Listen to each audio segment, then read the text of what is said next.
Batteries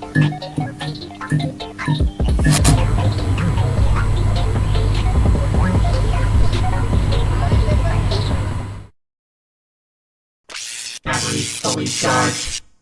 Launch ready for WWE Aftershock in 3, 2, 1.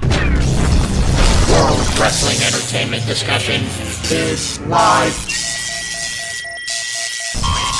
Cue host Owen Finch. What's going on, everyone? Welcome to WWE Aftershock Week 23. We've made it to 23 weeks, and nothing bad has happened. So that's great. Like the world's still going, and it's just been great stuff. I'm Owen the Birdman Finch, and I'm here with Chris. So yeah, how do you feel? We made it to 23 weeks. Shocking, to say the least. I mean, you haven't been on. I don't think you and I have been on all the 23 weeks, but I've been on 22 of them, and you've been on I think 21 of them. So this is great Shocking stuff. This far. Yeah. I didn't think we'd make it 5 weeks. I didn't even think we'd make it a week. So this is great. It's been pretty consistent. Yeah, which is never something we've never been able to do. But we're doing it. So we're gonna cover all of the WWE content going for this week. We're gonna start with Raw, obviously, because that's always the first show that happens. I feel like Monday. I gotta find my notes, and I've been editing a lot of stuff recently, so it's gonna take me a little bit to find it. Here it is. This is the good thing about talking; it kills time. So Raw took place on June 5th, 2023. We had the really nice commentary team of Kevin Patrick and Corey Graves. Corey Graves wasn't too nice to Kevin Patrick this week, but Kevin Patrick, was trying to kill Corey Graves with kindness, and I don't really think it worked, but he tried. He can always try. Yeah. I like Kevin Patrick. I know a lot of people crap on him, but he has heart and desire to do well, so I'm not going to hate on him too much. So I like him. Yeah, he's good. He's a good dude. Apparently, though, I don't know if you listened to the After the Bell podcast. He's not the best driver, though. He was after Raw. Him and Corey Graves went out and got some beers afterwards, and Kevin Patrick drove for a half hour without his headlights on. So that's not good, Kevin Patrick. Can't be doing that shit. I don't think he was drunk either. I think he just fucking. How the fuck do you do that in the middle of the night? Yeah, I don't know, but I don't think he was drunk. I think he just forgot. So I don't know what you're doing, buddy. We had the intro. I thought the intro was very nice. Very good intro. Seth Rollins came out to do a promo. Tonight, he talks about how he's going to defend the World Heavyweight Championship. And tonight's the first night that a world title has been defended on Raw since 2021. So I got a quick trivia question for you. I'll give you a few chances to get it right. I asked my uncle this over text messages as the show was going on, and it took him a little bit. Do you remember who the world champ was when the title was defended? In 2021? In 2021. And you have to say the world title that was defended, I would assume, because you can't say, because the easy answer is Roman Reigns, but it is Roman Reigns because he was. But the world championship that was defended. Was it the WWE championship? No, it wasn't. It was Universal. Was it though? Or was it? Yeah, was it? Was it the WWE championship? Was it? You tell me. I don't know. You got a guy that's got to answer the question. Was it? It was. Of course it was. Because he was Universal champion. Are you cheating? No, I'm not. You better not be cheating. If you cheat, this show's over. I'm calling. I literally have my NXT up right now. How can I believe you? I can't see you. Tonight's WWE NXT opens up. Okay. I believe you. Right there. See? Proof is in the pudding. Maybe if proof is in pudding, that'd be kind of gross because you have to reach in and grab it. Yeah, that's gross. That's worth it, though. The pudding covered notes, baby. Let's go. Well, in this case, it'd be your phone. But yeah, who was the? You're just stalling now. Who was the world? I guess WWE champ when the title was defended. Think about it. It was in late 2021 too. Was it Brock? It was not Brock. I don't even know who it was. You just giving up? Not even gonna try anymore. Wow, my uncle, who is like a casual fan, actually tried. You're just over here giving I up can't this remember what high. I did yesterday, let alone remember it happened a couple of years ago. What excuse do you have? He didn't remember what he did yesterday either, so no excuses. The WWE champion was Big E.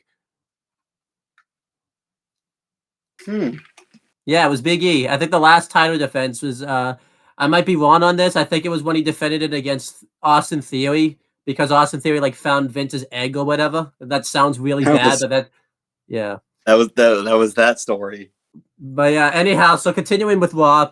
So Seth Rollins talks about how Damian Priest, he respects the fact that he answered the call, but he said that he's not going to lose the World Heavyweight Championship. And then Damian Priest and Finn Balor come out. Finn Balor looked like he had a chip on his shoulder on Monday night. He looked angry here. And Damian Priest talked about how he respects all of Seth's accomplishments, but the reason that he accepted was because he's been waiting for an opportunity like this for a long time, and he knows he's the guy that's going to beat Seth Rollins. And he talks about how and Finn Balor talks about how Seth Rollins is going to be one of the shortest world champions. And Seth Rollins tells Finn Balor, well, you should know what it's like to have a short title reign, huh? And he made mention of the fact that he injured his shoulder all that time ago and stuff.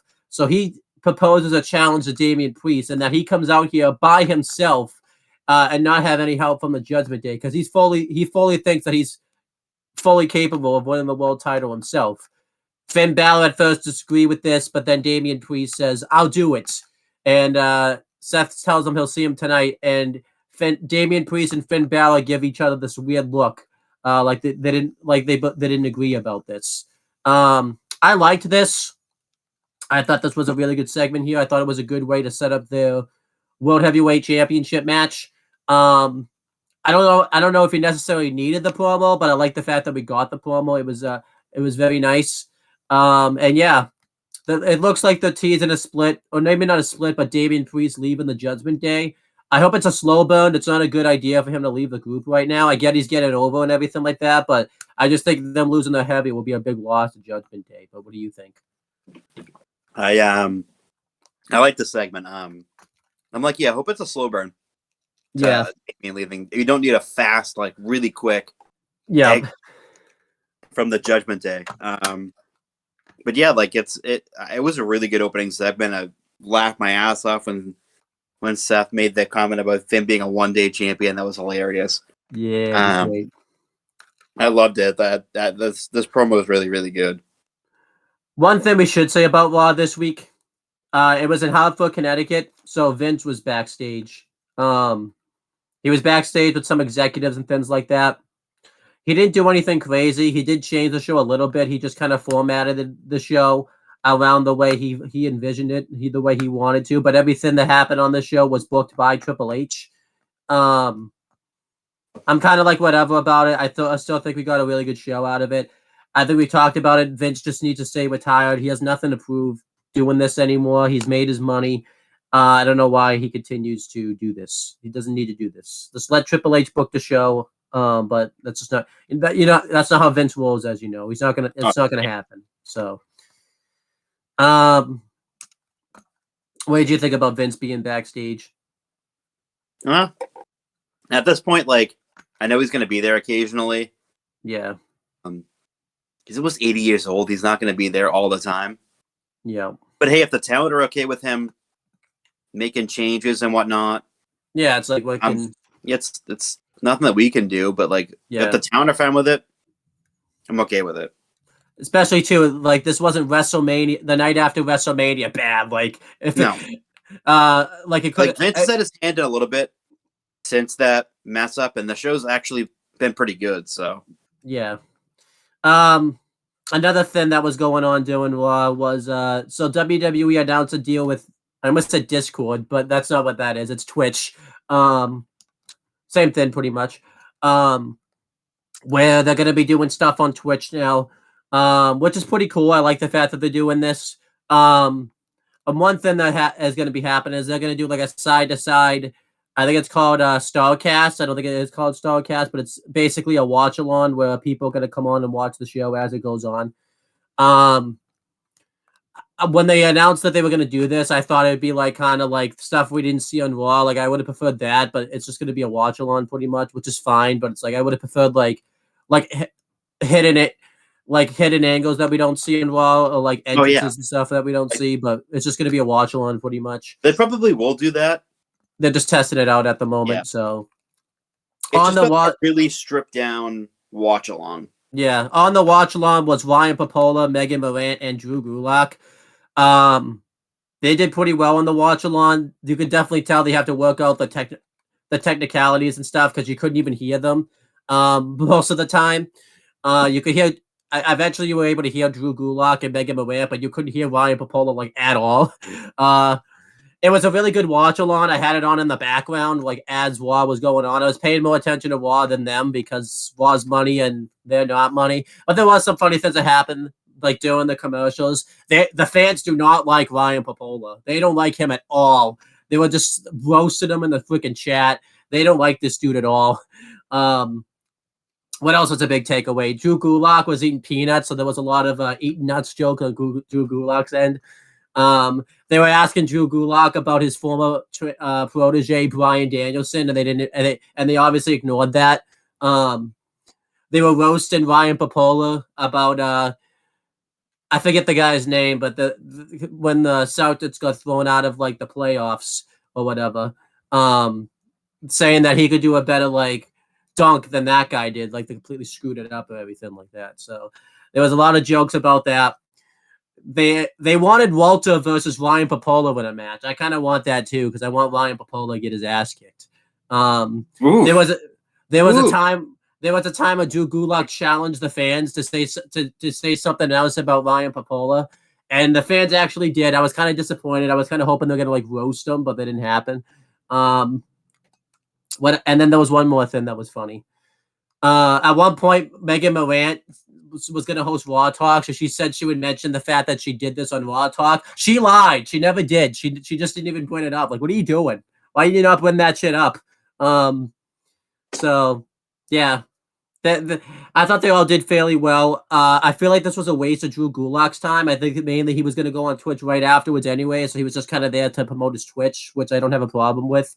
The watch-along wasn't very long. It only lasted about like 2 hours. The rest of it was just Drew Gulak on Twitch because Megan Morant had to go get set up for Raw Talk and all that type of stuff. So they didn't continue the watch-along much anymore, but it was a decent watch-along. I don't think it will factor into the grade of Raw just because they didn't add anything to the show or anything like that. So.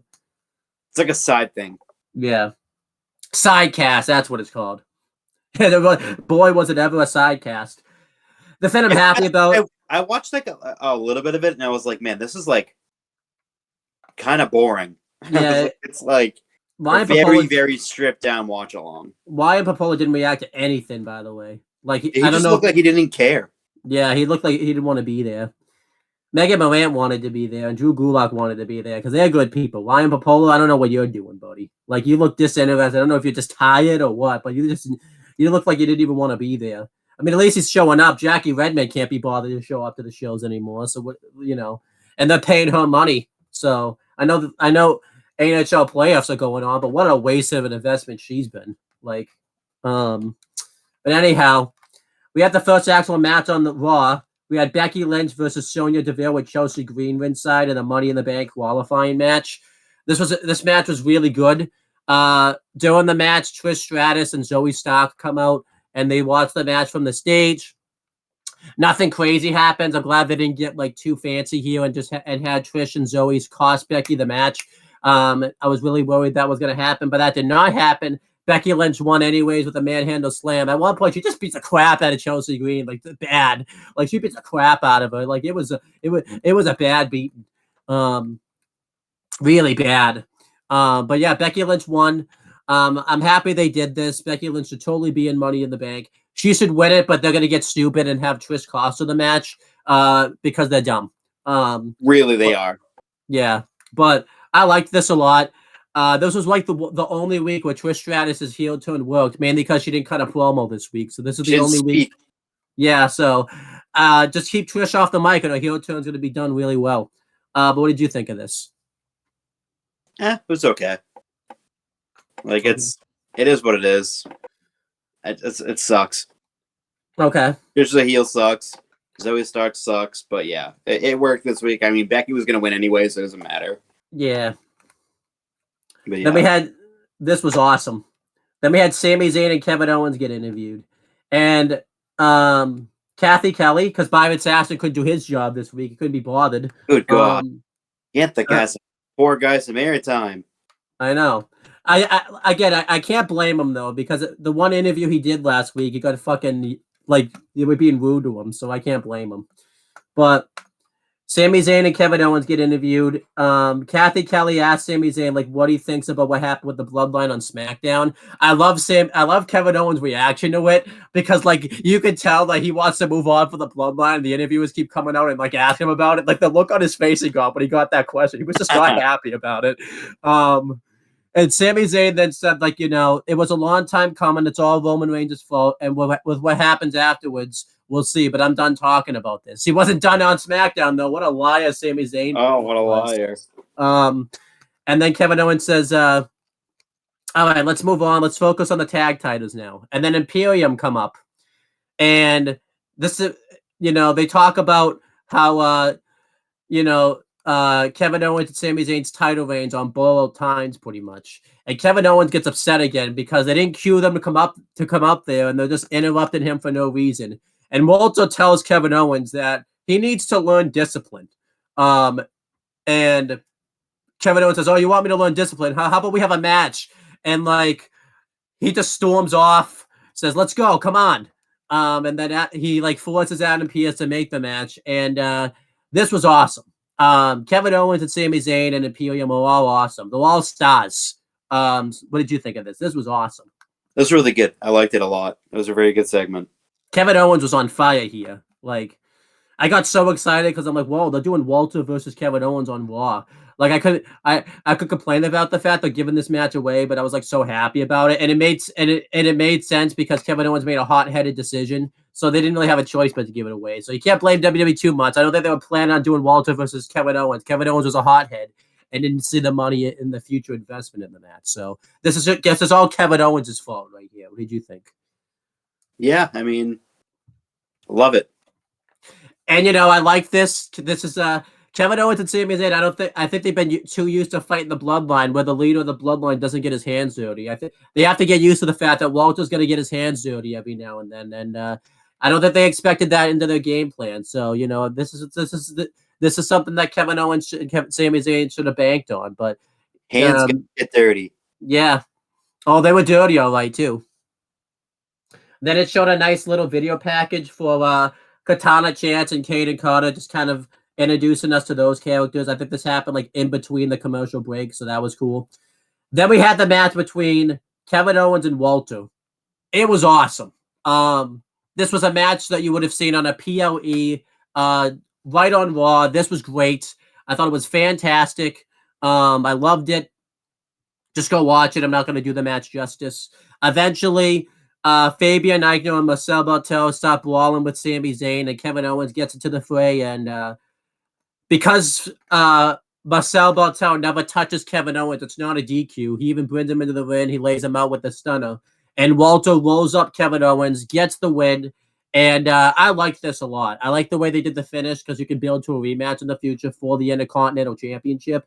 And it protects Kevin Owens' momentum. And yeah, this needed to happen because Walter's teaching people about discipline. And, you know, Kevin Owens should have known better than this. He should have known better than to be a hothead. And I hope Kevin Owens learned something from this. On SmackDown, it didn't get learned, but, you know, you don't learn everything right away. He's going to learn it over time. But the match was fantastic. You really got to go out of your way to watch this match. If you haven't seen this match by now, I don't know what you've been doing with your life. Just go sit down and watch this match. It's not that hard. What did you think? This match was fantastic. Great match. Loved every minute of it. It was great. Then Matt Riddle gets interviewed, and he talks about, you know, how unhappy he is that Sami Zayn and KO were done dirty like that. And Fabian Eichner and Marcel Bartel come up and talk about how Matt Riddle is just insulting Imperium for no reason, and said that he's a disgrace to the wrestling industry. So Matt Riddle just unleashes this vicious attack onto Imperium, except Walter because he was busy. And he beats him up. He throws Marcel Bartel over an equipment case, and he locks Fabian Aichner into an ankle lock for a long time, and he has to be pulled off. This was awesome. I want to see more of this Matt Riddle. He looks sober here for a change, which I'm happy about. And this is. I hope Matt Riddle learns just to stay clean, because he could do more stuff like this if he stays clean. What did you think? Yeah, I thought this made him look really good. Because he's looked awful recently. Mm-hmm. Both kind of booking wise and personal life wise, real life wise. He's lost a lot of his like fanfare. Yeah. Over the last like 6-7 months. Yeah. A lot of it. He needs to regain that back. But yeah, this is definitely a step in the right direction. Definitely. And by the way, I'm not commemorating Matt Riddle for getting clean. It wasn't Matt Riddle that made the choice himself to get clean. Walter is disciplining Matt Riddle. He thinks he made the choice himself, but this is like reverse psychology type of thing.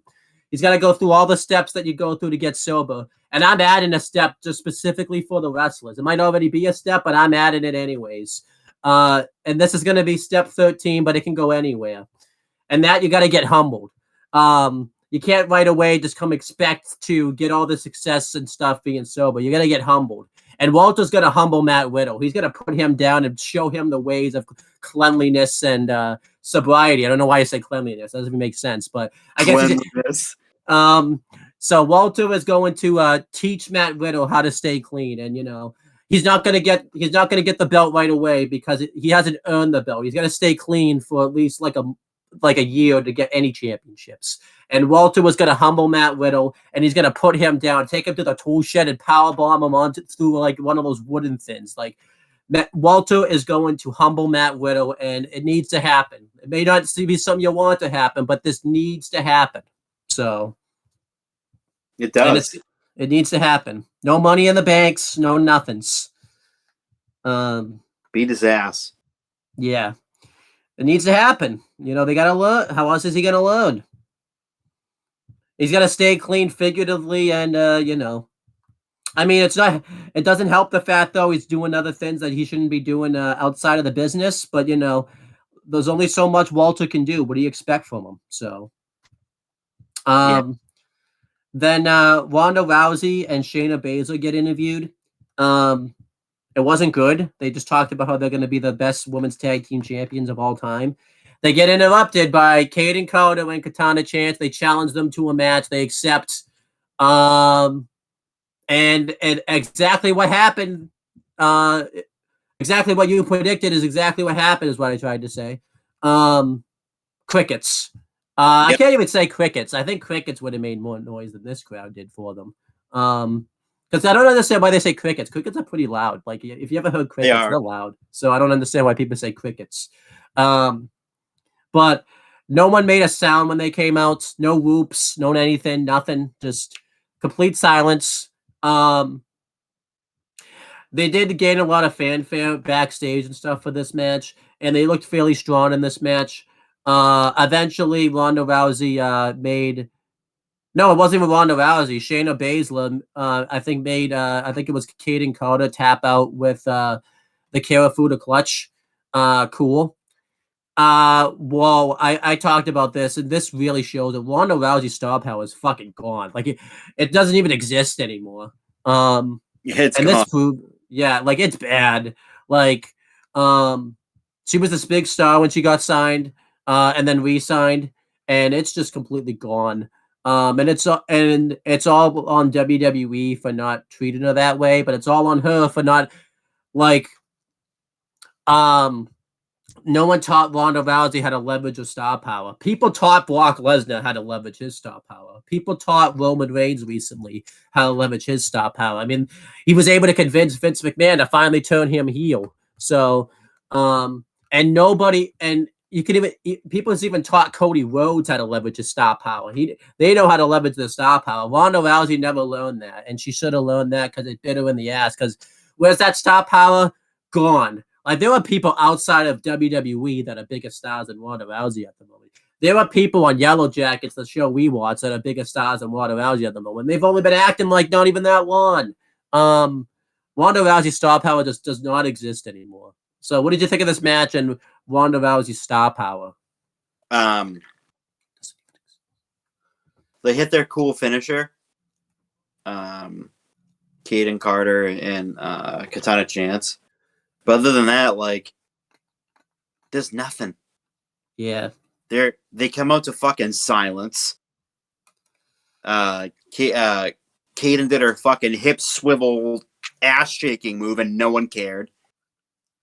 Yeah. Just there's no star power in this match. Mm-hmm.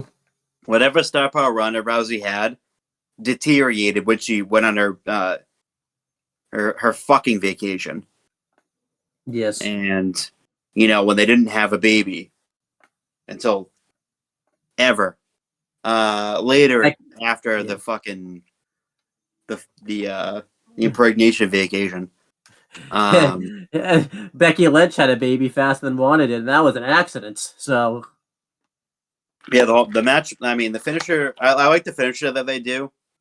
Katana Chance and Kaden Carter, but other than that, like the match itself is a throwaway. Mm-hmm. They're not going to get a fucking reaction. It doesn't matter how impressive they looked. It all matters is the audience. Yeah. And if the audience doesn't give a fucking flying fuck about you and doesn't make a peep, then they don't care. They're not. Then they're never gonna care. Yeah. You didn't impress them even remotely. So, what makes you think that next week they're all of a sudden gonna come out to a thunderous reaction now because you said that they looked good in the ring? Yeah, we'll see. Like it's gonna be the same fucking reaction they're gonna get. It's the same fucking reaction they got in North Carolina. It's gonna be the same reaction every single fucking week. It's gonna be silence because no one gives a fuck about them. No one cares. They're bland. Bland. B-L-A-N-D. Bland. There's nothing to like about them. Yeah. Yeah. And it doesn't help that Shawn Michaels' booking didn't prepare them for success. So they're horrifically bland. Yeah. Then Ricochet's backstage, and Nakamura comes up, and they kind of jaw jack back and forth with each other, talking about like how they're each going to win the Money in the Bank ladder match, but they're like, "Oh no, I'm going to win the Money in the Bank ladder match because two people can't win the Money in the Bank ladder match at once."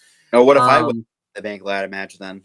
Well, I don't know. Let's see. Neither of them would win it because I would win it. Then Bronson Reed comes up, and he talks about how he finds it funny that he beat Ricochet, but yet he can't get into. He didn't qualify for the Money in the Bank ladder match, and Ricochet says, "Well, wait a minute here. You had a qualifying match also, and you lost." And Bronson Reed tells Nakamura that he caught him on a bad day.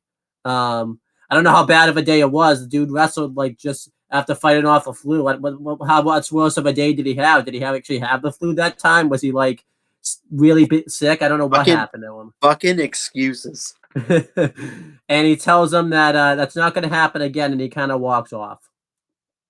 But is it not going to happen again? Or is it going to happen again? But then we had a match. It was Ricochet versus Shinsuke Nakamura. This was awesome. I did not expect to see this match. It was great stuff. It was really back and forth. Ricochet and Nakamura have looked like stars recently. They've been booked really well as of late. Eventually, Ricochet is about to be suplexed or something off of the turnbuckles, and he points out to Nakamura trying to warn him about something. And we don't know what it was, but then eventually he gets completely blindsided by Bronson Reed, and Bronson Reed just completely destroys Shinsuke Nakamura and Ricochet. Beats him up, hits the tsunami onto them. And I liked this a lot. I like the fact that they did the DQ finish because it was Bronson Reed being mean and taking away the fans. Fucking loser. taking away a match we all wanted to see, and you could do a rematch of this if you ever wanted to. And I thought this made Bronson Reed look like a star right here. I liked this. I'm starting to think though he's really not a nice guy. His mom said he's a nice guy, and there's two things that are going on here. Either his mom's lying, or he lied to his mom, which is making it also her lie because she's being lied to also. So I don't know. I don't know what's going on there. I'm trying to investigate that, but I will let you know when I know more. What did you think of the backstage segment and the match itself between Ricochet and Nakamura and stuff? Yeah, the segment was all right. You know, two buddy buddies interacting with each other. And then Bronson Reed being a sore loser. Saying that he didn't lose, which he did. This is not a match, so he did lose. He caught him on a bad day. Then the match itself was great. That's always there. It's Nakamura literally has chemistry with pretty much everyone on the roster, so the match itself was fantastic. The DQ finished saves either one of them from getting a loss, really, an actual loss, and then just Bronson being fucking mean, hits crushes them both, fucking squashes them both into the canvas. Yeah, they needed a fucking spatula for to dig them up from the canvas. Yeah, for sure. Yeah, I thought everything worked well. It makes Bronson look strong. It makes Nakamura and Ricochet not look weak. Yeah, great stuff. And this was like the moment right here where I realized Vince isn't really doing much with this show because the matches that got booked would not have been booked if Vince was like fully running the show. The Walter Kevin Owens match, maybe it would have gotten booked, but it definitely would not have had a clean finish. Like it would have been like a DQ. Like the second they got that brawl happen, they would have thrown the match out. This Ricochet versus Nakamura match would not have happened. Vince would have changed this match on the fly if he was fully running things. So everyone needs to relax, calm down. Just be at peace. Then we had a Johnny Gargano video package. I was so happy he finally got a video package. It's gonna get him over. He's gonna get over. Poor guy, he finally got a video package. Yeah, I was so happy about this. I really like Johnny Gargano. I hope this means big things for him. I think this is slowly building to the way becoming like a faction. They're gonna do a video package for everybody. I'm interested to see what the Dexter Lumis video package is gonna be like because that's gonna be like weird and scary. It's gonna be nothing. It's gonna be nothing. Yeah. But I liked this. I like Johnny Gargano, and I think the big things could happen from this. And then Alpha Academy's backstage.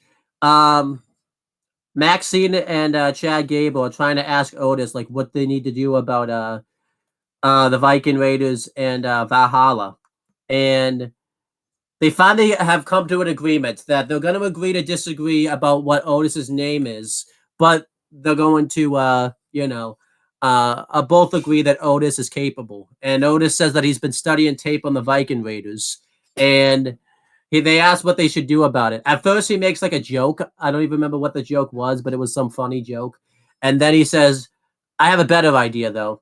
What if you two team up to take on a member of the Viking Raiders and Valhalla?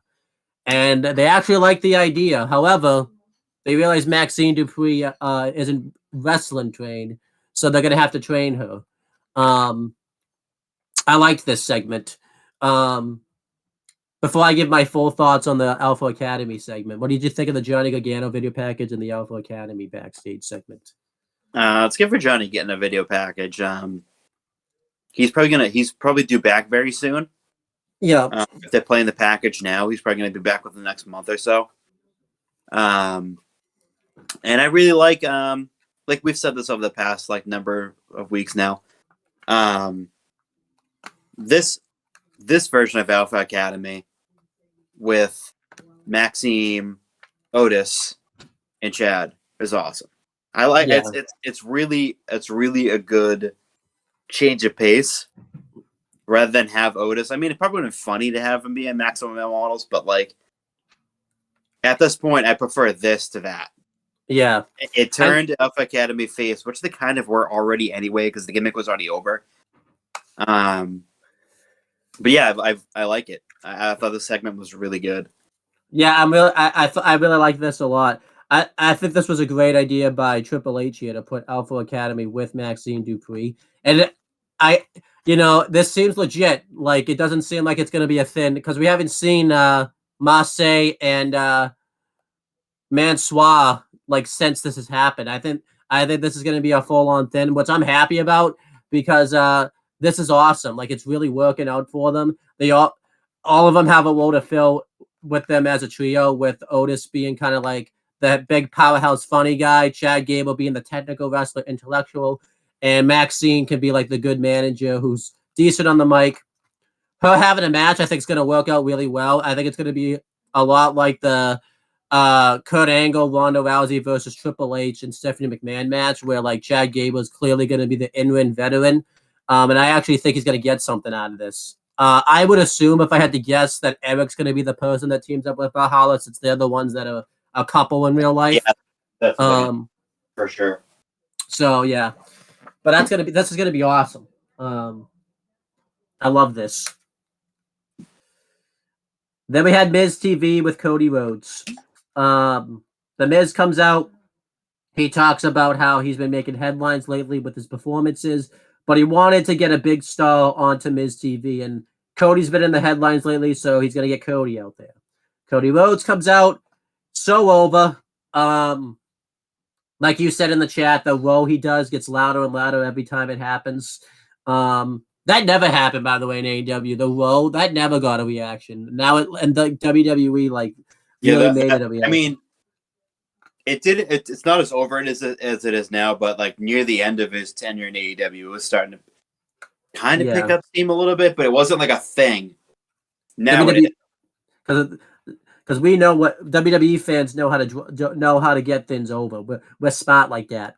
And Cody says that the Miz first asked him about his arm, and Cody says that his arm is fine. He doesn't give like a full on update because he knows that the Miz is gonna he knows the Miz. He's gonna pick away at that, so he says, "Yeah, it's fine." I don't blame Cody there because the Miz is trying to get a question that he shouldn't even have a question to.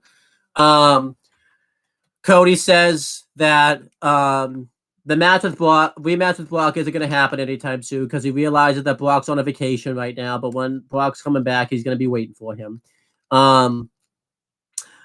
He says that the Miz says that he has a special surprise for Cody because he got another special guest, and it was Dominic Mysterio and Rhea Ripley.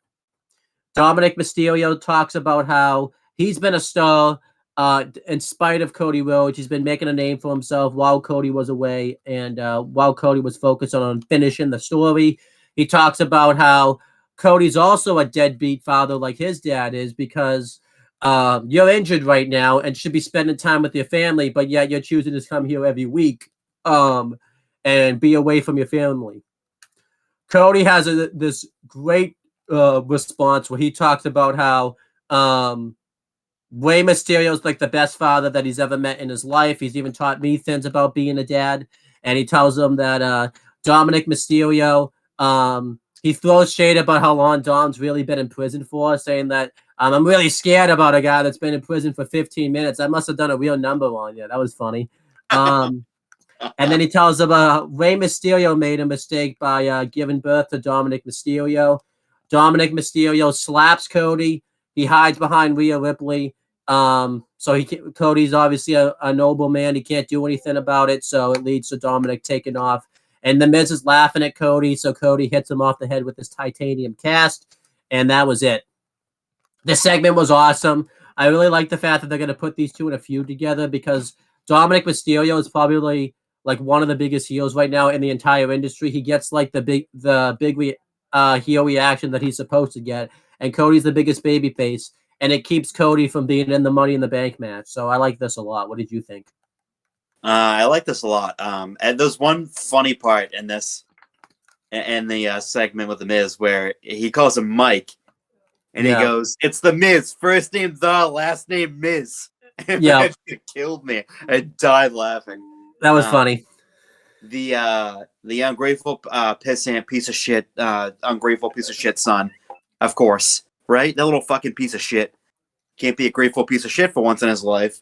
Fuck him. You watched Payback 2020. He was good back then. Oh no, he's still a piece of shit. He is very much So a piece of shit. And I made this comment, which is true in our private chat. I said he should be swallowed. Dom should have been swallowed. Actually, that would save me from being tortured every week from him and his fake Eddie Guerrero lookalike. There, somebody may be coming to help Cody counteract the Rhea Ripley because his wife Brandy Rhodes, who obviously has been in the industry before, said that if Cody can't put his hands on Rhea Ripley, I know somebody who can. So I wouldn't complain, obviously, if she came in. I don't think she should come in and do like a match because that doesn't make sense. But if she came in like it was in Cody's corner, because I think a lot of people have expected that to happen anyways, and I don't. Yeah. I'm glad they didn't do it right away. I don't think she would come in fully. I think this would be like a one-off if she came in.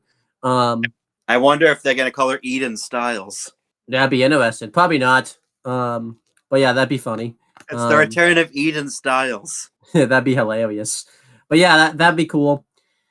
Then we had the next match. It was a Money in the Bank qualifying match. It was Zoe Stark versus Natalya. Zoe Stark wins with the C4 360. This was fairly solid. Nothing wrong with it. Trish interfered where she needed to, so that's okay.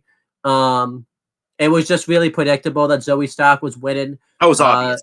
Yeah, so Natty's just never going to win a match, so we just have to accept that.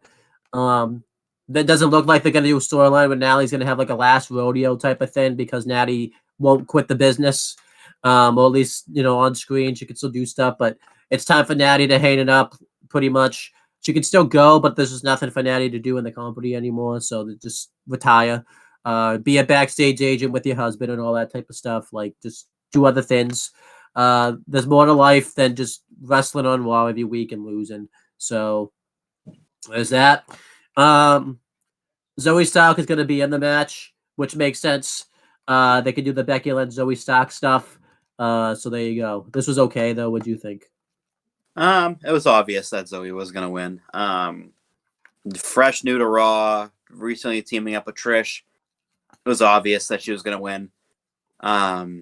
As for Natty, like, no matter what she does, whether she's a heel or whether she's a face, it doesn't fucking matter anyway. Because it's just not over anymore. Before it was like, a few years ago, I was like, oh, damn, like, she's still really fucking good. Yeah. Like, just give her the right feud and she can still carry a match. Now it's like, oof. Not really good at carrying anymore. Yeah. Not really been like showcased, I guess. But like, I don't know. She's just not. She was one of my favorites for the longest time, and now it's like, yeah, you've lost about 4 steps. Like, it's if you're still in the company in this position, and I get it, you're a vet, and people want to work with you. I get that, but I just don't want to see her like become a jobber. She's going to the Hall of Fame regardless. It's once she retires, she's going in. Yeah. But yeah, I just don't want to see her like get jobbed out every week. Yeah.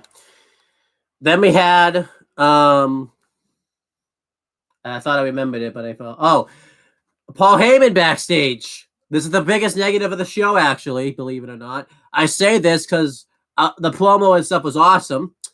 They were doing so good. They were actually sticking to the brand split this week. Not that they lost that. It took a mere half of the show to do that. Yeah. So you're probably thinking to yourself, well, why is this a big deal that Heyman's on the show? He's on SmackDown. He was drafted to SmackDown. Yep. He can't be on Raw. I don't care if they get this like thing like Roman Reigns backstage politics. Stick to the draft. I'm so sick of this. So I'm not sticking to the draft. I feel like too. I wouldn't even say anything about this had they stuck to the draft and like Heyman was here. That's like whatever. They're clearly doing this because SmackDown did really well in the ratings, especially the segment with the Bloodline. So they wanted to obviously advertise that on Raw. That's the problem though. This is a SmackDown storyline. Heyman's on SmackDown. He should not be on Raw. We should not see this storyline or anything about it other than them talking about it on Raw. This promo should not have happened, and I'm going to talk about how this was good, but this is a thumbs down long term because this should not have been on the show. This should have been on YouTube or something like this. Yeah, like, it really shouldn't be on the show because Roman's not both champions anymore. Yeah. I'm so sick of them backing out of this brand split. This was totally a Vince call, by the way. This is the one thing I think Vince put on the show because he saw that SmackDown did really well with the ratings, so he wanted Heyman. And look, I know a lot of people are going to say it would probably happen on SmackDown. That's not what happened here. The way this was shot, you were meant to think he was backstage on Raw. It didn't say other thing from SmackDown last week. Even if that's the case, he should have been on the show. There should have been no Heyman on the show. No SmackDown storyline should be taking place on Raw. No Raw storyline should be taking place on SmackDown. This is not good, and it pissed me off to no end. Like the promo we cut is great. It's awesome. This should not have been on Raw. This is a SmackDown storyline. It stays on SmackDown. Raw storyline stay on Raw. Stop doing this. Like, Well, they can't have a brand split because Vince just he goes, I want the superstar on Raw tonight. Yeah, it's not like this has been going on for 2 years and they've been separated for 2 years, and then it's like, hey, let's add some jus to Raw tonight. Have Paul Heyman show up as a surprise. Yeah, it's like the brand split was a fucking month ago. Yeah, it really was. Stick to it. And again, stick to it.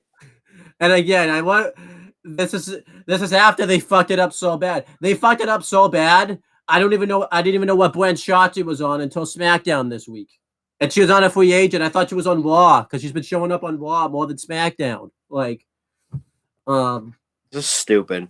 Yeah, but this no point to have a brand split if you're gonna keep breaking it. If you're gonna keep having superstars from other brands appear in the other brand. But yeah, this promo was excellent. He talks about how Jimmy Uso's made his choice and he has to suffer the consequences. And then he says that Jey Uso now this Friday on SmackDown is going to have to make his choice. And he says that he's obviously going to pick his brother. And Heyman pauses and says Solo Sikoa. And he said that he has a chance to save himself and continue on the island of relevancy. Or he could fall in with his brother. I really didn't pay attention to what Heyman said. Like, that's about what he said because I was so fucking pissed he was on Raw. This segment, this promo was awesome, but this is like the only time I've ever been pissed to see Paul Heyman. Like, he should have been on this show. This was terrible. I hate to say that because like the promo he cut is awesome. It just shouldn't have been here. Then we get another bad thing. Indu Share with Jinder Mahal versus Cedric Alexander and Shelton Benjamin. The match doesn't happen. They just beat the crap out of Cedric and Shelton. At first, I was thinking like Cedric got hurt because like the match doesn't even happen. They completely stop it. Like I thought Cedric was hurt, but they continue attacking him. What a terrible utilization of Cedric Alexander and Shelton Benjamin. Like the fuck. I'm really pissed. Shelton, I'm not as pissed about because he's at least a veteran, so I'm like whatever. But Cedric needs to be fucking pushed. He needs to be pushed to not even the world title. He needs to be fighting for U.S. titles or something. Like I am so pissed about how they're using them. I'm so sick of it and I'm tired of it. They didn't give it an entrance, and you're throwing away actual talent for a talent that you're going to give up on them right after you do your Indian tour. So this is just stupid. What did you think?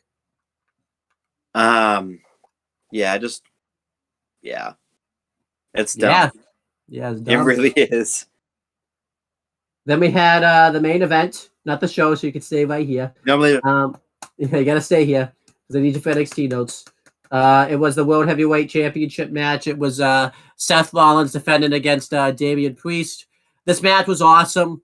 Damian Priest showed that he could be in the main event scene. Notice I said main event scene, so that way you didn't get confused. Yeah, I thought he looked like a very good contender here. There was points where you thought he was going to win the belt. During the match, Finn Balor comes out. He tries to interfere, and he nearly helps Damian Priest win. But then Damian Priest looks over, notices that Finn Balor's out there, and says, "What are you doing out here? I wanted to do this by myself." And this allows Seth Rollins to win. He hits the stomp on Damian Priest. He retains his World Heavyweight Championship. Afterwards, he has a face-off with Finn Balor, and this led to all the news sites saying it's rumored that Seth Rollins is going to face Finn Balor. No shit. No shit that's rumored. They're building to the match already. What a great journalism right there, guys. Yeah. Support the rumored match at Money in the Bank is Seth Rollins versus Finn Balor. Oh my gosh. I never would have guessed that by the way they've been building the shows around it. I guess I would have never known that if I didn't read the news. Oh shit, they're building to that match. Stop doing that, news sites. You act like you're breaking like hard breaking news. What are you doing? Apparently after the show, Damian Priest went in and shook Seth Rollins' hand. So there you go. I liked the way the show ended. The only thing I would have changed is I would have had like Finn Balor completely obliterate and lay out Seth Rollins, but they had to go to the next shitty USA show that's gonna get canceled in a month instead of the show that's gonna be sticking around making USA money. They had to go to that show, so they didn't have time. So yeah, there you go. Yeah, what did you think of the main event of Raw? I thought it was awesome. A great match. Mick got Damian over like a star, but yeah, pretty obvious. I think it was pretty obvious from the promo at the beginning of the show. It's gonna be Finn versus Seth. But yeah, again, you need the news sites to tell you that, though. You need the news sites. If they don't tell you that, then it's like, oh, I guess I don't know what's going on. I guess. The show's in the UK. Who else was gonna face Seth for the belt? Like, who do these people think was gonna face Seth for the belt if the news sites didn't tell them? Would they have just been like, I don't know what's going on? Like, do they need like these people to tell them like how wrestling works? I don't even understand what's going on there. I don't think but they wouldn't know. Yeah, I thought the show was great. I thought it was awesome. I'm giving it a B+. I was gonna give Raw an A-, but Paul Heyman showing up really ruined the show. Because it's them not sticking to the brand split, so I'm giving it a B+. Had Heyman not been there, it would have been like an A-. What did you think? Yeah, I'd say the same thing. It would have been an A- if Paul Heyman didn't show up, and yeah, it just didn't make any sense.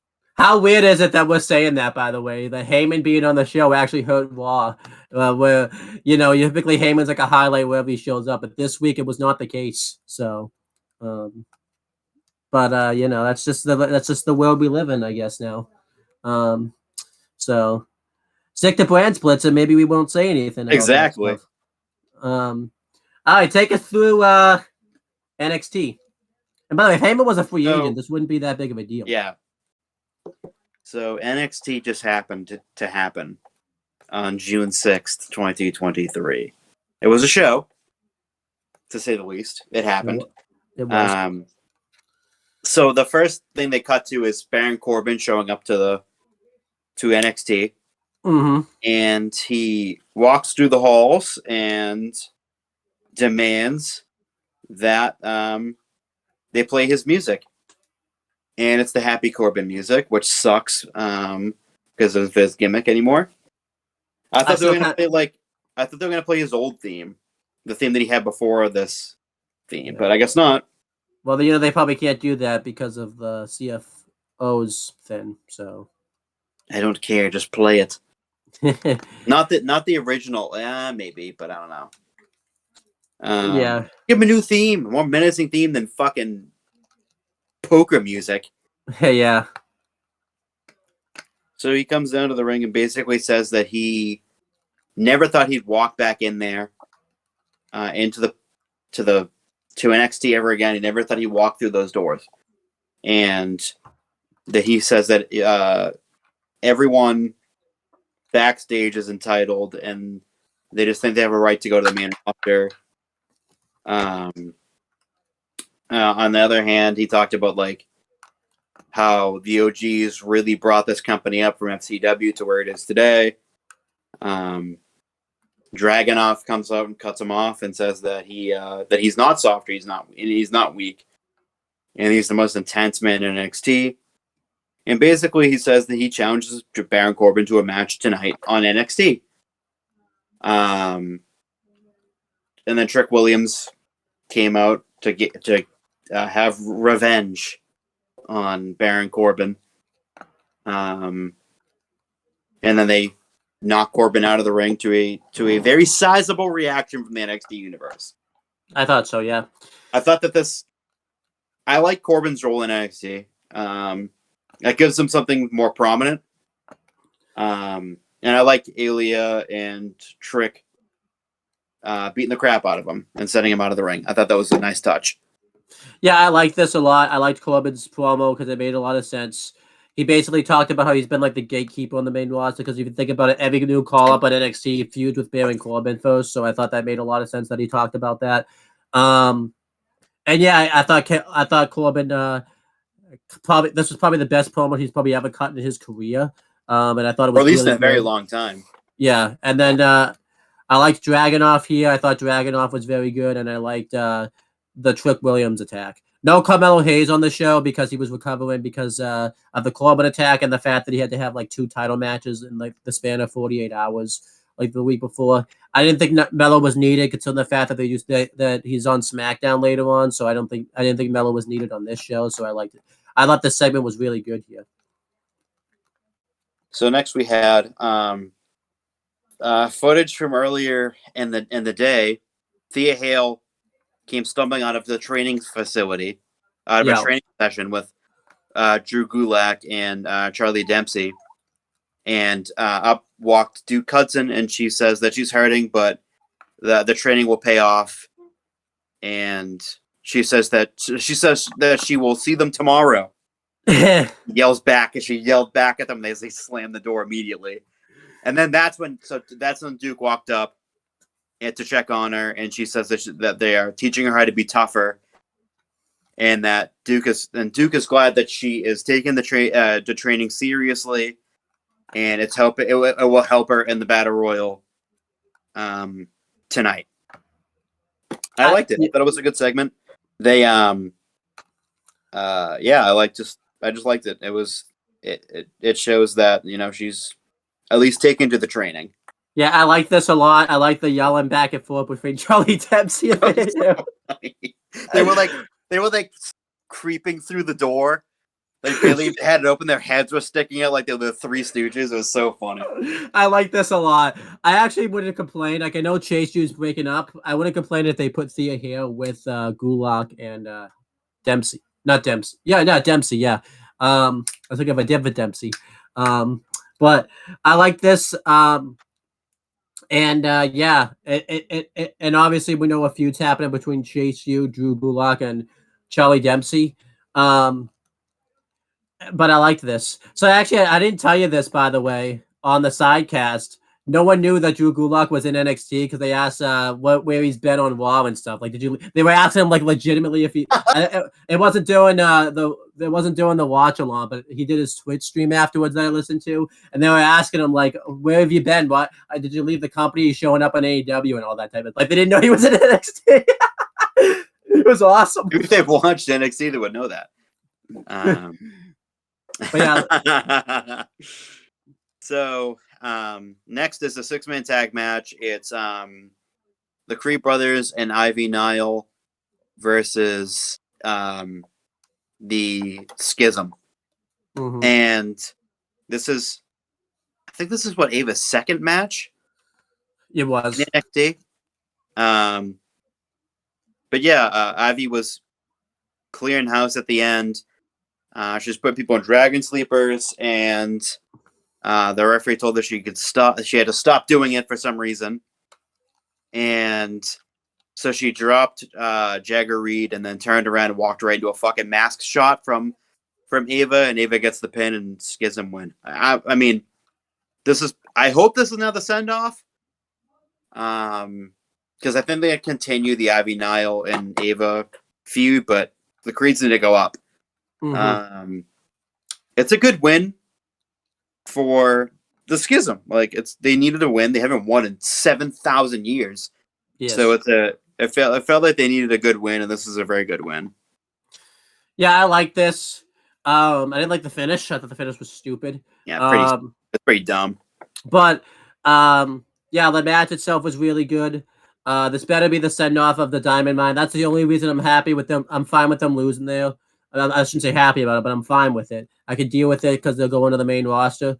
The thing is, I don't think they can go without Ivy Nile. I think she adds a lot to the faction and everything like that. They clearly should go to SmackDown. They fit that SmackDown theme a lot better. They could go to Raw and feud with Alpha Academy. I think That's what I was thinking too, because they have very similar background. They're the four of them are amateur wrestlers. So the thing that's the reason I say the reason they can't do that though is Alpha Academy just turned like babyface. They clearly would have to be the heels in that feud because the Diamond Mine could be heels, but I feel like they're better baby faces. Way better. I mean, they started out as heels, but again, they were just their style got them over.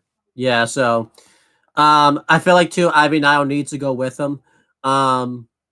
I feel like too she would benefit from going to the main roster because she's just on a different. She's always been on a different level than the woman in NXT. She's just so much better than them, and she's ready to be called up. She's got everything that you want. Really good on the mic and everything like that. And you know, you can even say if she's not good on the mic, she would be much better on the mic on the main roster than NXT because she'd have something she could actually like, talk about and stuff. Yeah. Like that. So, yeah, I really hope you know, they do some good things. They could easily challenge for the tag titles. Imperium, if they win the belts versus Diamond Mine, would be an awesome match. Oh, that'd be killer. I think it's happened before, but I feel like I think the dying days of Imperium being in NXT. But yeah, I feel like you know, they'd be much better on the main roster. Just because, you know, Imperium are much better on the main than they were in the dying days of it. Well, I should say the dying days of them in NXT and Diamond Mine are much more like over and everything like that. So yeah, there you go. So next we see Channing Stacks Lorenzo visiting the Dawn of NXT, Tony D'Angelo in jail, and they start to go back and forth about how they're gonna try to whack the Coffees and Wolfgang, but he has to stop because he's like on because the phone call is being recorded from jail, from prison, which is wicked funny. I thought that was hilarious. He takes the phone up and just points right at it. Yeah. But he basically he says that he's trying to get out, but he basically says that Stacks is the underboss and that he should figure out what to do because he's getting his ass beat 3-1 all the time by Gallus. Yeah. So he says, what should I do? He goes, you should figure it out. Figure it out yourself. You're the underboss. Yeah. I wonder what that's gonna mean. Yeah. I didn't have an issue with this. I didn't either. I thought this was fine. I still wish they would have just done something else instead of like having Tony D get arrested, like him do an injury angle backstage. Again, it's Shawn Michaels overthinking storylines that don't need to be thought of. I get it. I get what the premise is because it's like Tony D's like a mob boss. Yeah. And he got set up and then they arrested him like a lot of the they were informants almost were Gallus. Yeah. Maybe the storyline maybe the storyline wouldn't be so bad if every fucking storyline Shawn Michaels didn't book was so goofy anyways. Like this is why goofy, but I like it because I do like the family. I do like Stacks and Tony D, and they actually mentioned like in this. I forgot to say like they mentioned Legato and they mentioned a couple others too. Yeah, that was cool. That'd be cool if he went to the main and tried to figure out like. I mean, I did like how Tony D said, "Come on, it's Joe Coffey that did this. Let's not pretend otherwise." It's like they're painting the picture as Joe Coffey being like the mastermind behind going to Tony D going to prison. I mean, I wouldn't complain if it was Legato, because I think that'd be funny. But I think like let's be wrapped up. But if they went down for like a couple episodes, a couple weeks, I wouldn't be surprised. Well, if they went up, they could go up. Yeah, they could. Yeah, so they could do that. Yeah, but yeah, I guess for what this was, I liked this. Yeah. So they cut to a video package of Blair Davenport, basically revealing herself as the mystery attacker next week, and then they come back from commercial break, and it's the thing that WWE loves to do, which is recording therapy sessions. Mm-hmm. This is I'm not going to go over it in depth, but it's pretty funny. Really funny. It shows kind of like a different side to Vaughn and to Mr. Stone, and it was funny. Basically, at the end, he says that he's going to wait for Mr. Stone outside because, yeah, Yeah. Yeah, I it thought was it was funny. It was good. I don't know what the fuck this is gonna do though. Is this turning them face? Like I don't even know because this is like what happened with Team Hell No. Yeah. One of them was heel, one of them was face. Kane was the heel. No, Brian was the heel. Kane was the face. Yeah. And it turned Brian face. Yeah. So I wonder if that's what the route they're going with here. Whereas he's going to be a face. I don't know. It could work. Yeah. But, I think he's either much way, more... he needs Mr. Stone because he can't fucking talk and he sounds like a fucking child when he speaks. Yeah. He sounds like he hasn't even hit puberty yet.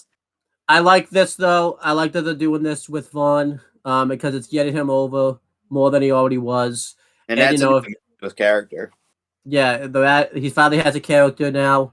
And I'm interested to see the matches are still gonna be rough, but if the guy's over, I guess it doesn't really matter. It's true. Yeah, I'm interested to see what they do with him. He's a free agent though, and he's only showing up on NXT though.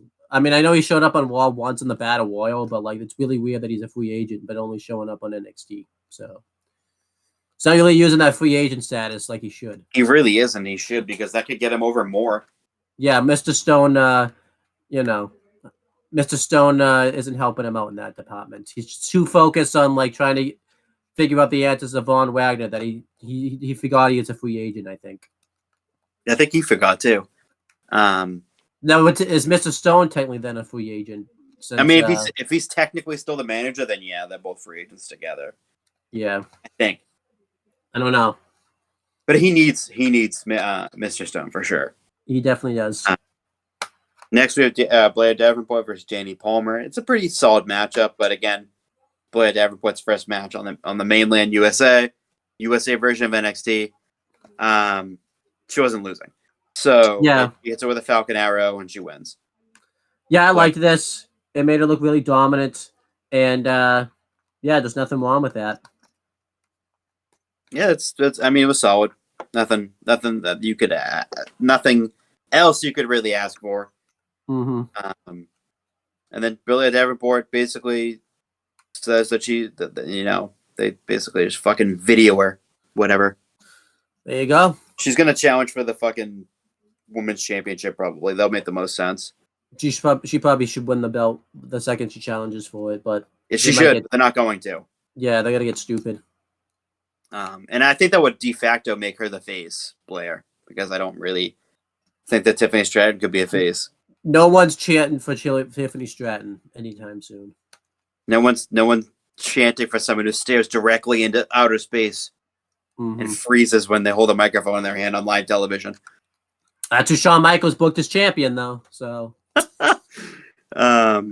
next they show another backstage segment with Dana Brooke is walking into the arena for the parking lot, and she says that she's here tonight for the Battle Royal. And yeah, it's okay, I guess. It's a pretty. I guess like they put her in there just to like I guess main roster buzz, I guess. But yeah, it's whatever. It really, if she was gonna be in it though, like why did she not cut the promo on Raw? Like that would have made more sense. More people watch Raw. Like people are already watching this show. It's not like any more people gonna cross over thinking Dana Brooke's already in there. Like what are you doing? And again, it's them not sticking to the brand split again because Dana Brooke's not a free agent. And I mean, obviously, I'm gonna sound like a hypocrite because the thing that the person that's probably crossing over next week needs to cross over to get the eyeballs on him. But it's like, again, I wouldn't say anything about it. But WWE is just really not sticking to this brand split. Dana Brooke's not a free agent. Why is she allowed to go to NXT? Exactly. That just doesn't make any sense. Yeah. And this one is not this book, and I can't blame Shawn Michaels for because this is all Vince's fault because he's having people show up to shows that already not even the NXT, but having people show up to shows that they're not part of. So, I'm sick of it. Sick of them not sticking to the brand split. It's just stupid. And I'm not gonna say it's NXT, it's NXT, it's NXT. And why we've only seen the free agents show up on NXT up until now. Why is Dana Brooke allowed to go to NXT? Why is there why is there no consequences? I'm sick of them not sticking to the brand split. Yeah, it's annoying. Yeah.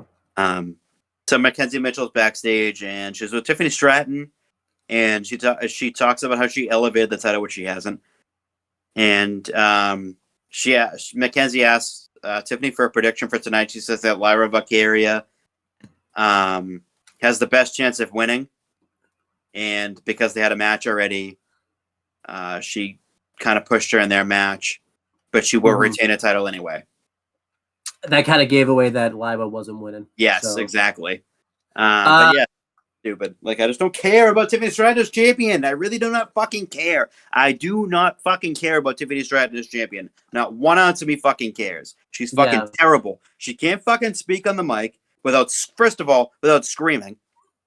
And she's awful in the ring. Yeah. I will say one more. But somehow she can fucking get a title? This doesn't make any fucking sense to me. Doesn't make sense. One more thing I'm going to say about the brand split. I'm making this official now. Anytime WWE doesn't stick to the brand split, I mean, this has been happening anyways. It's good. We're going to let her grade down. So I think that makes sense because they should. They're not doing it. But I mean, it's a brand split. Yeah, it's not every time brand jump around. It's a brand split. So every time there's a person that shows up on another show they're not supposed to be on, immediate letter grade down. Yes, I agree with that too. Next is Trick Williams versus Baron Corbin. I believe this is no, it's not. Not even the fucking match before the main event battle royal, which is bizarre. Yeah, this probably should have main evented. This should have been the last main event match. This should have been the last match on the show before the battle royal. I actually would have had this main event completely. Like, I understand they built to the battle royal for a week, but like, fucking Baron Corbin's like the biggest star that shows up on this show, and he doesn't main event. That doesn't make any sense. Like he was advertised for the show. They better not pull this bullshit next week with the person that's showing up next week, because if he does show up. You forgot to break down, because why is it Trick Williams now instead of Ilya Dragunov facing Baron Corbin? I forget. Maybe you skipped this part. So Braun Breaker completely attacked Ilya Dragunov backstage. Yeah, that's right. He beat the shit out of him and then challenged Seth Rollins for a match for the World Heavyweight Championship. Yeah. But yeah, so that's why it's Trick Williams now instead of Ilya Dragunov. So take us through the match. So now it's Trick Williams versus Baron Corbin, which at the end really makes a lot more sense because Trick is standing up for Carmelo, which again, Baron beat the shit out of him a week ago, so it makes total sense why it's Trick. Yeah. This is a really good match. Like, Corbin is like, he's pulling out his best hits here. Mm-hmm. From when he was NXT the first time. Like, this match is really, really good.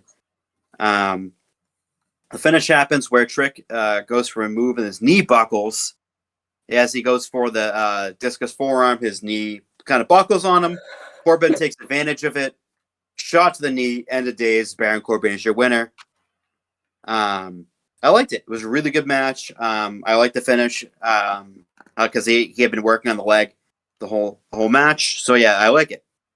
Yeah, this was good. I was falling asleep, unfortunately, because I was so like sleep deprived and everything like that. So I watched the match again the next day. It was really good. The right person went over. They had to put over Baron Corbin here, considering the fact that it wouldn't make sense for him to cut that promo earlier in the show and then him lose here. Then again, it would be funny though, because but I liked this. Afterwards, he announced he is going to be there. He said that after he qualifies for Money in the Bank, he'll see Ilya Dragunov on the other side. So yeah, I like this. And this should have gone on last. This should have been the last match on the show. Obviously, the thing that happens last should have been last, where Braun challenged Seth. But this should have been the last match on the show. It didn't make sense that it wasn't, because that battle royal was just a sour taste to leave everyone's mouth. And there was no one that was a big star like Baron Corbin in the battle royal. Like, Baron Corbin should have even... I guess Dana Brooke, but like that's like saying nothing, I guess. Yeah. I mean, Baron Corbin, let's be real, is a bigger star than Dana Brooke. Like, that's not pretending. For sure. Like Baron Corbin should have even said, like, I'm not doing this match unless it's the main event. That would have made a lot more sense out of it, because that women's battle royal should not have main evented like that, especially with how bad that was structured. But we'll talk about that later. Yeah. So next week, we go to hard-hitting home truth segment with Nathan Fraser, and he basically talks about the Heritage Cup, and it's just it's a fucking talking segment with a bunch of people. Yeah. It basically just hypes up the fact that Dragon Lee is going to be in Nathan Fraser's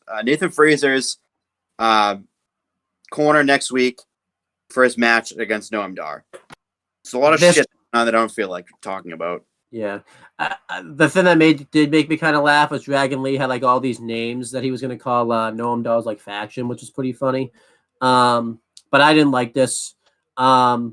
This is a terrible utilization of Dragon Lee. Dragon Lee is not a guy that should be doing this type of stuff. He should be like an athletic type of thing. Like, I don't. They should have made. This is why Shawn Michaels' booking doesn't work. Like, here's an example of the difference between Triple H's booking and Shawn Michaels' booking.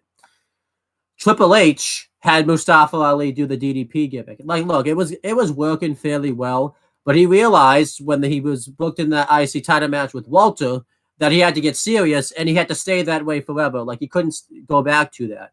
This is where Shawn Michaels' booking falls flat. He has Nathan Fraser do these segments, doesn't do them again for a bit.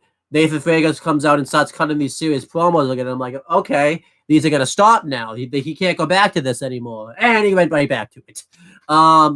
These segments don't get Nathan Fraser over. They're not good. And it actually ruins Dragon Lee, the fact that he was a part of this, because this dude was like a star in Mexico and everything like that. And by the way, he would not be doing these segments if Triple H was booking him on the main roster. He would not even done these segments. Why are you doing this with Dragon Lee? I have to say this. Dragon Lee has been used terribly on NXT so far. He's having great matches and everything like that, but this Heritage Cup feud's a waste of time.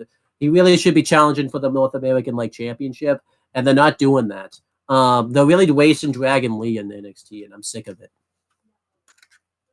So, Mackenzie Mitchell's backstage with Mustafa Ali. Mm-hmm. And he says he came to NXT as a free agent, and he can do whatever he wants. And he's writing his own story. In the next chapter, he become the new North American champion.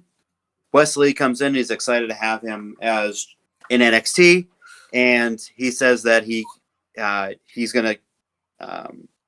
He wants to have a match with Ali for the North American Championship, or with the North American Championship on the line, but Ali says he doesn't want to be handed the shot. He wants to earn it. Tonight with Joe Gacy. It's starting tonight with Joe Gacy, and they have a little friendly words with each other, and then Mustafa heads out for his match. And that match happens, and this match is actually pretty good. Mm-hmm. And if it wasn't obvious as it was, Mustafa Ali got the victory with the 450 splash. Pretty good match. Yeah, I liked this. I liked Mustafa Ali's promo here. And again, it'd be better when he says, "I'm a free agent. I can do whatever I want. I can go to whatever brand I want." When they want, if they want, having people just show up wherever they wanted, anyways. But afterwards, Grizzled Young Veterans and Ava attack Mustafa Ali. And Tyler Bate and Wesley make the save. Such nice guys they are, really nice. I'm so proud of them, especially Tyler Bate, because he shows that he's a class act. Just such nice people, and they're just being very nice. Like, it's not, just be nice. It's not that hard. It's true. Just be nice people. Yeah. There's still like 2 more matches left I have to cover. Jesus Christ. There's a lot of segments and stuff that happen on this show too. It was a very segment heavy show. Yeah. With matches that are randomly put in there. Then after that, Briggs and Jensen, who we haven't seen in fucking forever, by the way. Yeah, they disappeared. Hyping up Fallon Henley for the Battle Royal in the main event. Blade and Nofe interrupt, and they basically say they fucking want a match with them, but they're going to fight each other, I think is what this was. Whatever. Yeah. It was just a fucking clusterfuck of a segment that no one even cares about to begin with. Yeah, this wasn't good. If that's the best utilization of Briggs and Jensen, especially after they just reunited as a tag team, fucking fire Shawn Michaels. Yeah. I also hate the fact that he's having all the tag teams like have a match with each other at the moment. Not even in First of all, it doesn't fucking work. We've seen a million times. Yeah. So stupid. So now we have Eddie Thorpe versus Damon Kemp. Obviously, I'm not gonna fucking go over this because you know who wins already, Eddie Thorpe. That was fucking completely obvious. Wash almost. They tried to choose some. They tried to protect Damien Kemp because he had his foot on the ropes and stuff dumb. like that. But it's like the dude never wins anyway. So what are you protecting him for? Like, come on. Fucking stupid. Gigi Jones backstage on the phone with her brother, discussing the main event. Kiana James walks up and they fucking insult each other. Cool, don't care. Deba Kato walks by. Who cares? And then the Deba Kato versus Scripps is up next. Deba Kato dominates for most of the match, and then Scripps gets a quick roll of victory for the win. Fucking surprise, surprise. Because that's what they like to do with big men. And just like that, any sort of relevance that Deba Kato had going back to NXT after turning on Apollo Crews is now dead. He fucking slams him, then Axiom saves him. Basically, a return save. To be honest, I like Deba Kato losing because the dude sucks. And I was so happy Scripps won, but then like they kind of killed my happiness by having just Deba Kato lay him out anyways.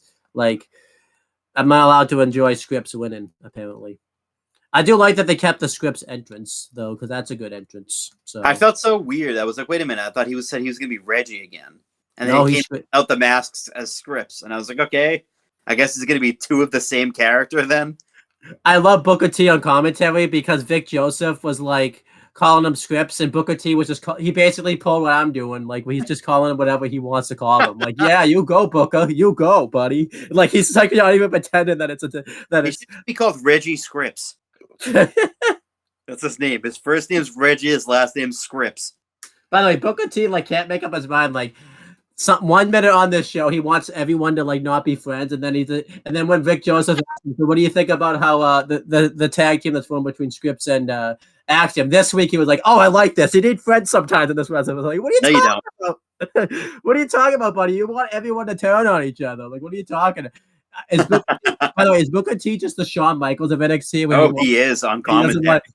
He hates tag teams, even though he was a tag team guy. What the heck is going? Maybe that's why Shawn Michaels gave Booker T the job as commentator because they agree they hate tag teams. Like they're the tag team haters. That should be a tag team. Tag team name, the tag team haters. Now, question: how does you think Shawn Michaels feels about couples? Because technically, that's a tag team if you think about it. Couples. Broken the fuck up. I'm surprised he hasn't broken up with his wife yet. So backstage, gives him his furious, and he's sick of Wesley and Tyler Bates. So then, why the fuck did you attack Mustafa Ali then? If you're furious that they made the save for their friend, I don't know. Jesus Christ! Then don't attack Ali, and then it won't happen. Yes. He basically says that they have a fake friendship, and then they'll expose Ali's positive behavior. No, you won't. Then they basically say that the Dyad's going to have the schisms. He's going to have Joe Gacy's back. The Dyad said. I don't care. Overall, this segment was pretty good. Mustafa Ali had a backstage segment too, where he's trying to have Tyler Bate and Wesley have a match with each other for the belt. I don't know if he's doing this as like manipulation type of thing, or if he genuinely wants to see it. But I thought he was being pretty genuine right here, but I could be wrong. Yeah, he could. I mean, he could be. He could be. Yeah. So now is the battle royal. I'm not going to go over who was eliminated because it's going to take way too long. This battle royal was bad. Although there's one funny point where I forget who it was. Who the fuck was it? She was like jumping around on the outside. Mm-hmm. Was it Kalani Jordan who was like doing all the fucking acrobatic shit, and then she just like stumbles and falls out of the ring as she was like evading elimination, and then she just eliminated herself by like trying to like jump around the turnbuckle. Yeah, that was funny. He laughed That was funny. fucking hysterically. Yeah, it was funny. I was like, wow, she just eliminated herself. Good job, you fucking idiot. Kofi Kingston would not be happy with you. Then, so Thea Hale wins. Yeah. So, I mean, it's good. I liked it for what it's worth. I mean, Battle Royal is bad, but I like Thea Hale winning. Yeah, there was a few things that didn't work in the Battle Royal. The fact that Kiana James eliminated Gigi Dolan like nothing, and Gigi Dolan didn't even last that long in the Battle Royal. Like, somehow, you know, I forget who made the Final Four, but like someone that made the Final Four that should have made the Final Four over JC Jane. Cora Jade was really bad in the Battle Royal, as always. Just not Terrible good. heel. Dana Brooke was good in the Battle Royal. Then they did the stupid thing, and I want to talk about this because they tried to tell it as like a storyline where Vlad Davenport came out to try to obviously hinder Roxanne Perez's chance of winning the Battle Royal. And Tatum Paxley goes over the top rope and sacrifices her chances of winning the Battle Royal, attacks Roxanne Perez, and causes Roxanne... Yeah, and attacks Roxanne Perez. This is why this is stupid, though. Vic Joseph tried to point out, look, she just sacrificed her chances of winning the Battle Royal. And I'm like, wait a minute, because before this, people were just going under, they weren't even going over the top rope. Why did you go over the top rope? That doesn't make any sense. People weren't even doing this. Like, it was so stupid. Dumb. The final, like, 3 of the Battle Royal was really good. Yeah, that was awesome. Cora Jade needs to like go away and become back as a babyface. She's not good as a heel. Just That's true. This is the God's honest truth. Yeah, like you know what's sad, by the way, that Telegram group I'm in. There's a couple of polls that was released. They asked like who. No, obviously they don't ask it as a wrestling type of question, but they asked who's your favorite of the 4 horsewomen. They asked the originals and they asked the new ones. The originals obviously was Charlotte Flair, Becky Lynch, Bayley, and Sasha Banks. Believe it or not, this is the 4 horsewomen now. This is just shows you the fall of the NXT Women's Division. Tiffany Stratton, Roxanne Perez, Cora Jade, and Nikita Lyons. That shows you the fall of the Women's Division. Well, at least two of them aren't, but Cora Jade, Roxanne Perez. If booked properly, 1,000 times better than the other 2. Yeah, but if we're talking about booking right now, only one of them belongs in that 4 horsewoman at the moment. So it's not Cora Jade or Nikita, or Tiffany Stratton. It's Roxanne Perez. 100% Roxanne Perez. Yeah, she should be called up. Exactly. So after that, they celebrate. Which is this part like. Maybe laugh hysterically. The Cavender twins were there. Mm-hmm. Collegiate basketball athletes. They're part of the NIL WWE thing from a few years ago. Yeah. They just completed their.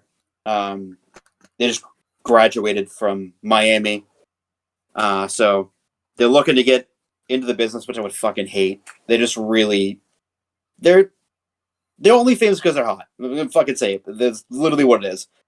Sounds like you know a lot of. You sound like you know a lot about them for some reason. I do because I follow them. I followed their. I knew about them because of their careers, their collegiate careers. So, and the fact that I was intrigued, but now I don't want to see them wrestle ever. They're just everywhere now. Well, anywhere that's like you'll see them there. It's just dumb. I've probably seen them. I didn't even recognize it. Yeah, they were the ones holding up the. They're the blonde twins. Yeah. And then Drew Gulak and Charlie Dempsey were applauding from the entranceway, which is nice of them to do that. Thank you for showing up. Yeah, I'm really happy for them. And then obviously afterwards, you talked about it. Braun Breaker challenged Seth Rollins for the World Heavyweight Championship next week, which is fucking cool. I like that. Yeah, I hope it's on NXT. I think it is going to be on NXT because they said show up on it. He said show up on NXT, and this makes us sound like hypocrites. But let's be honest, they're already throwing away the brand split, and this one they can throw away the brand split for because it's going to be huge for NXT. Seth Rollins potentially showing up to NXT and defending the World Heavyweight Championship. That's going to be awesome. Since what, 2014, 2013? I think 13. Shield days was the last time he was in NXT. Match, the segment. He was at NXT Takeover when he was trying to fight Triple H. And there's one more when they were doing Survivor Series. He showed up at NXT. He was like the last guy that showed up at NXT, like that invaded and stuff. Yeah. Like, so this would be his first match on the brand since he lost to Big E. He lost the NXT title to Big E in December or January. Was it December of 2013 or January of 2014? Yeah, it was 2013 because it was Shield days and stuff. It just started, and they had a really cool entrance at Full Sail. And then I know it was probably 2013, but maybe I think it aired in like January, but it was probably 2012, considering the fact that NXT was taped back then. So it was probably 2012. I think they taped it in December and aired in January 2014. But this is going to be awesome. The fact that if this does happen, because Seth still has to answer the challenge, and I'm really looking forward to this. This is going to be awesome. It's the first real veteran that Braun will face. Because I know he's faced veterans, but I think Seth will be the biggest veteran that he's going to face. This could be a test for him to see if he would work out on the main roster. Because Dolph and Bobby Roode were the other ones. Yeah. And this is gonna. I think that it's gonna be great. It's gonna get eyeballs on NXT. And it's gonna be really good stuff. So I'm happy about this. NXT I thought was good. I'll give it a B-. I think it helped that I didn't watch the show in one sitting. Obviously I fell asleep and then just watched it the next morning. So it probably helped with my enjoyment of the show. The thing that really held down the show was really the last half hour show where I would say the show kind of starts to go downhill. Right after the Mustafa Ali Joe Gacy match is kind of when the show goes downhill. So, oh yeah.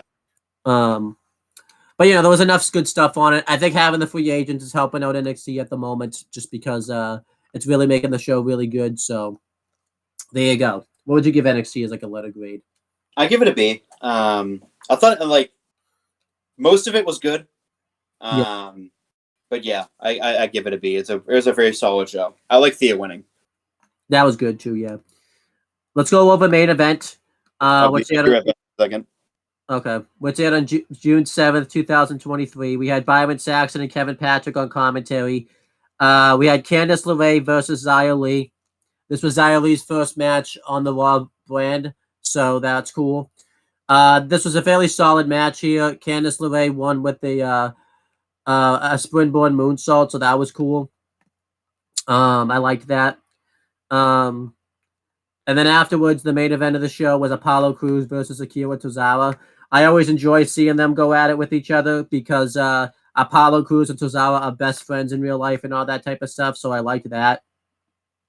And Apollo Crews won with the toss. Actually, no, he wins with the Samoan drop, the lift up, the pop up Samoan drop type of thing. I liked that. I thought the match was really good. People are into this match. They were really into Apollo Crews here, so I hope this means he's gonna get a big push because I like Apollo Crews.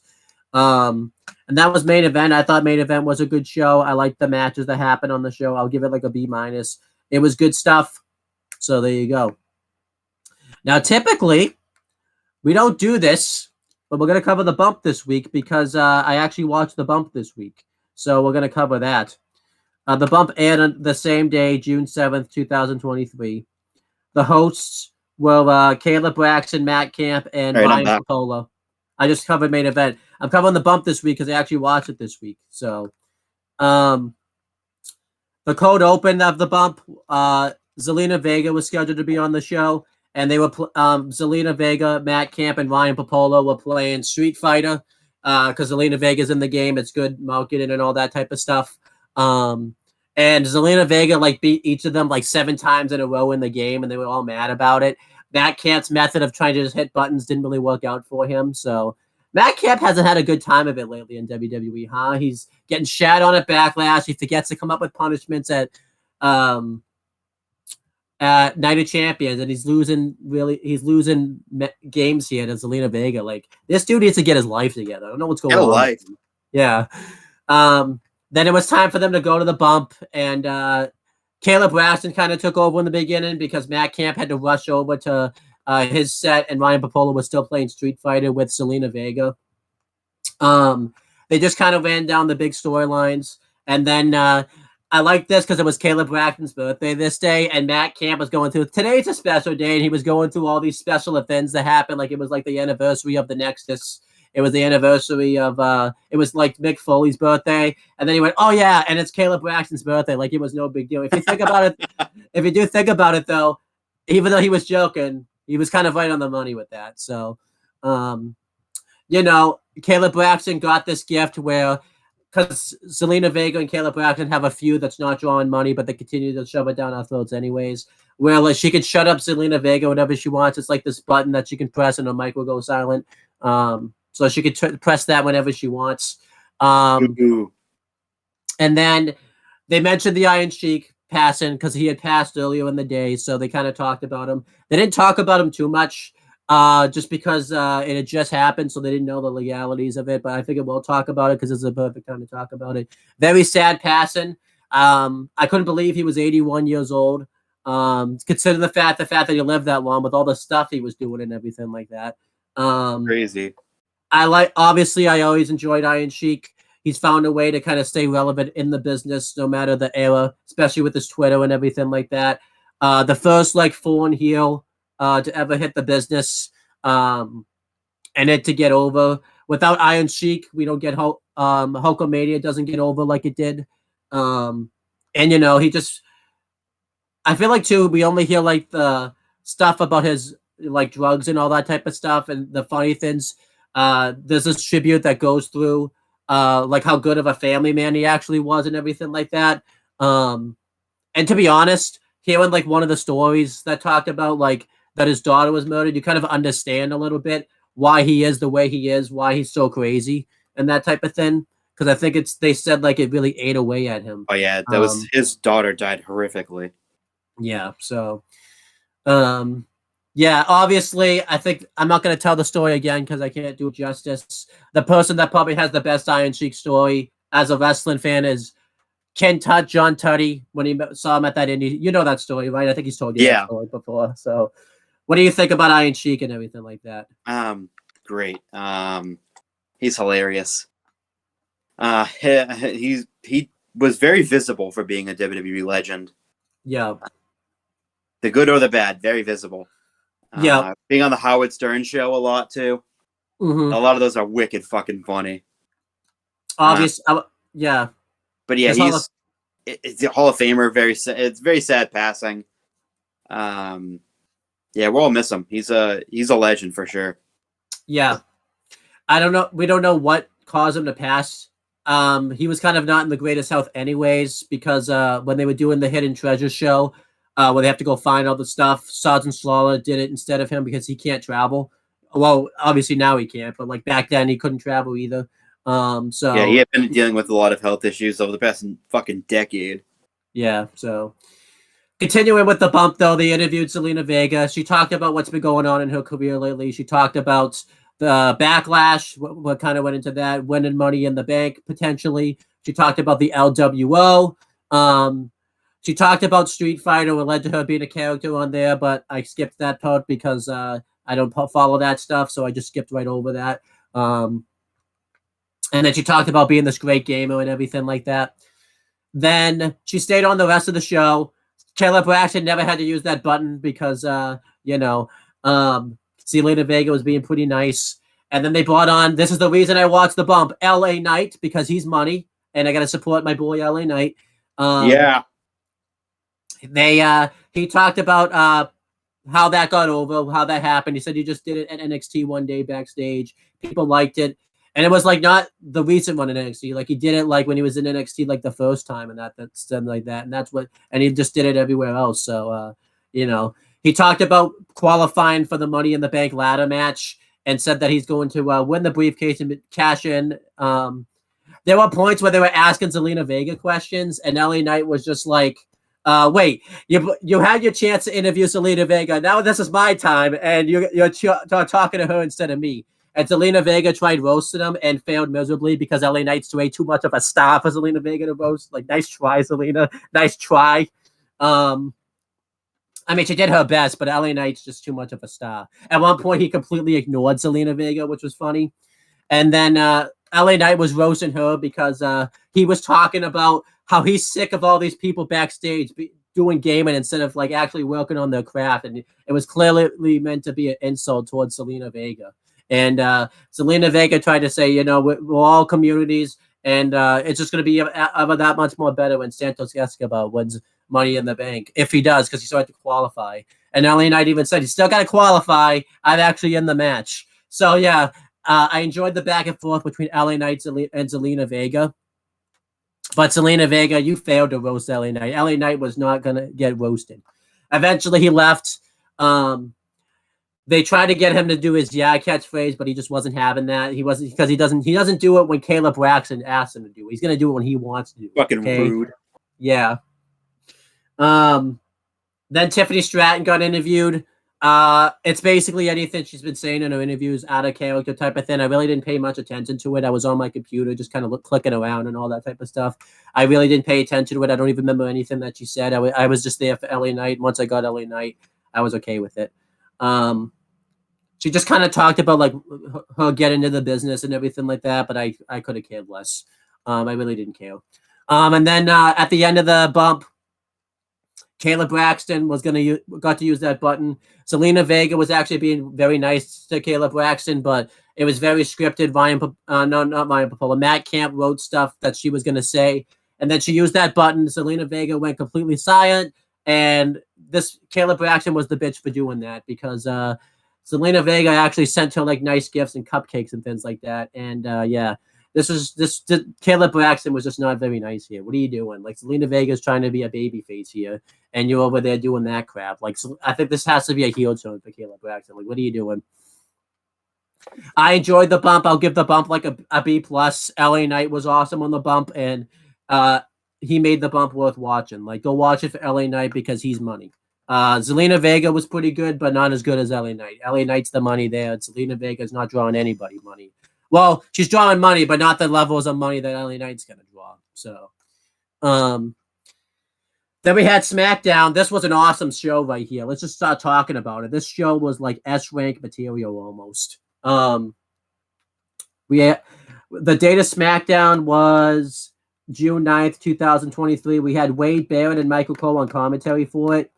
And we had a promo segment with Solo Sikoa and Paul Heyman. And before they can really talk about anything, Jey Uso comes out, and he's upset with Solo Sikoa, the fact that he turned his back on his brother, and he said that's something that he can't forgive him for. And Paul Heyman then tells Jey Uso that, he has a chance to save himself, pretty much. And he says that Jimmy really made the choice for you to turn. Jimmy turned, and he expected you to go along with him, but Roman Reigns didn't do any of that. He wasn't trying to motivate your choices. Well, Jimmy's doing that. And the reason Jimmy has resentment towards Roman Reigns is he's jealous of the fact that Roman Reigns is going to groom Jey Uso as the next tribal chief over him. And he said tonight's going to be a good start into that because due to the influence of the tribal chief, he got him a United States Championship match against Austin Theory. And he said that, that's going to be the starting path of grooming you as the next tribal chief. And he goes to shake his hand, and Jey Uso says, I'll take the match, but I'm going to wait on that. And he leaves. This segment was A-class. It was awesome, and I loved it. What did you think? Great. Fantastic. I love the fact that Jay's getting a singles title match here. Awesome. The whole fucking thing was great. I thought he was winning the belt. I thought he was going to win it, but we'll talk about that later. Then we had the first of many Money in the Bank qualifying matches. Just take a drink every time I say Money in the Bank qualifying match because there's a lot of them on this show. You're getting fucking sloshed. Money in the Bank qualifying match. Money in the Bank qualifying match. Money in the Bank qualifying match. Money in the Bank qualifying match. Money in the Bank qualifying match. By the way, did you know this was a Money in the Bank qualifying match, Chris? No, I didn't know. I didn't. I don't think I got it. I don't think I heard you the first time. What was it again? Money in the Bank qualifying match. Oh, there it was. Okay. Yeah. By the way, take it. I didn't hear it. Yeah.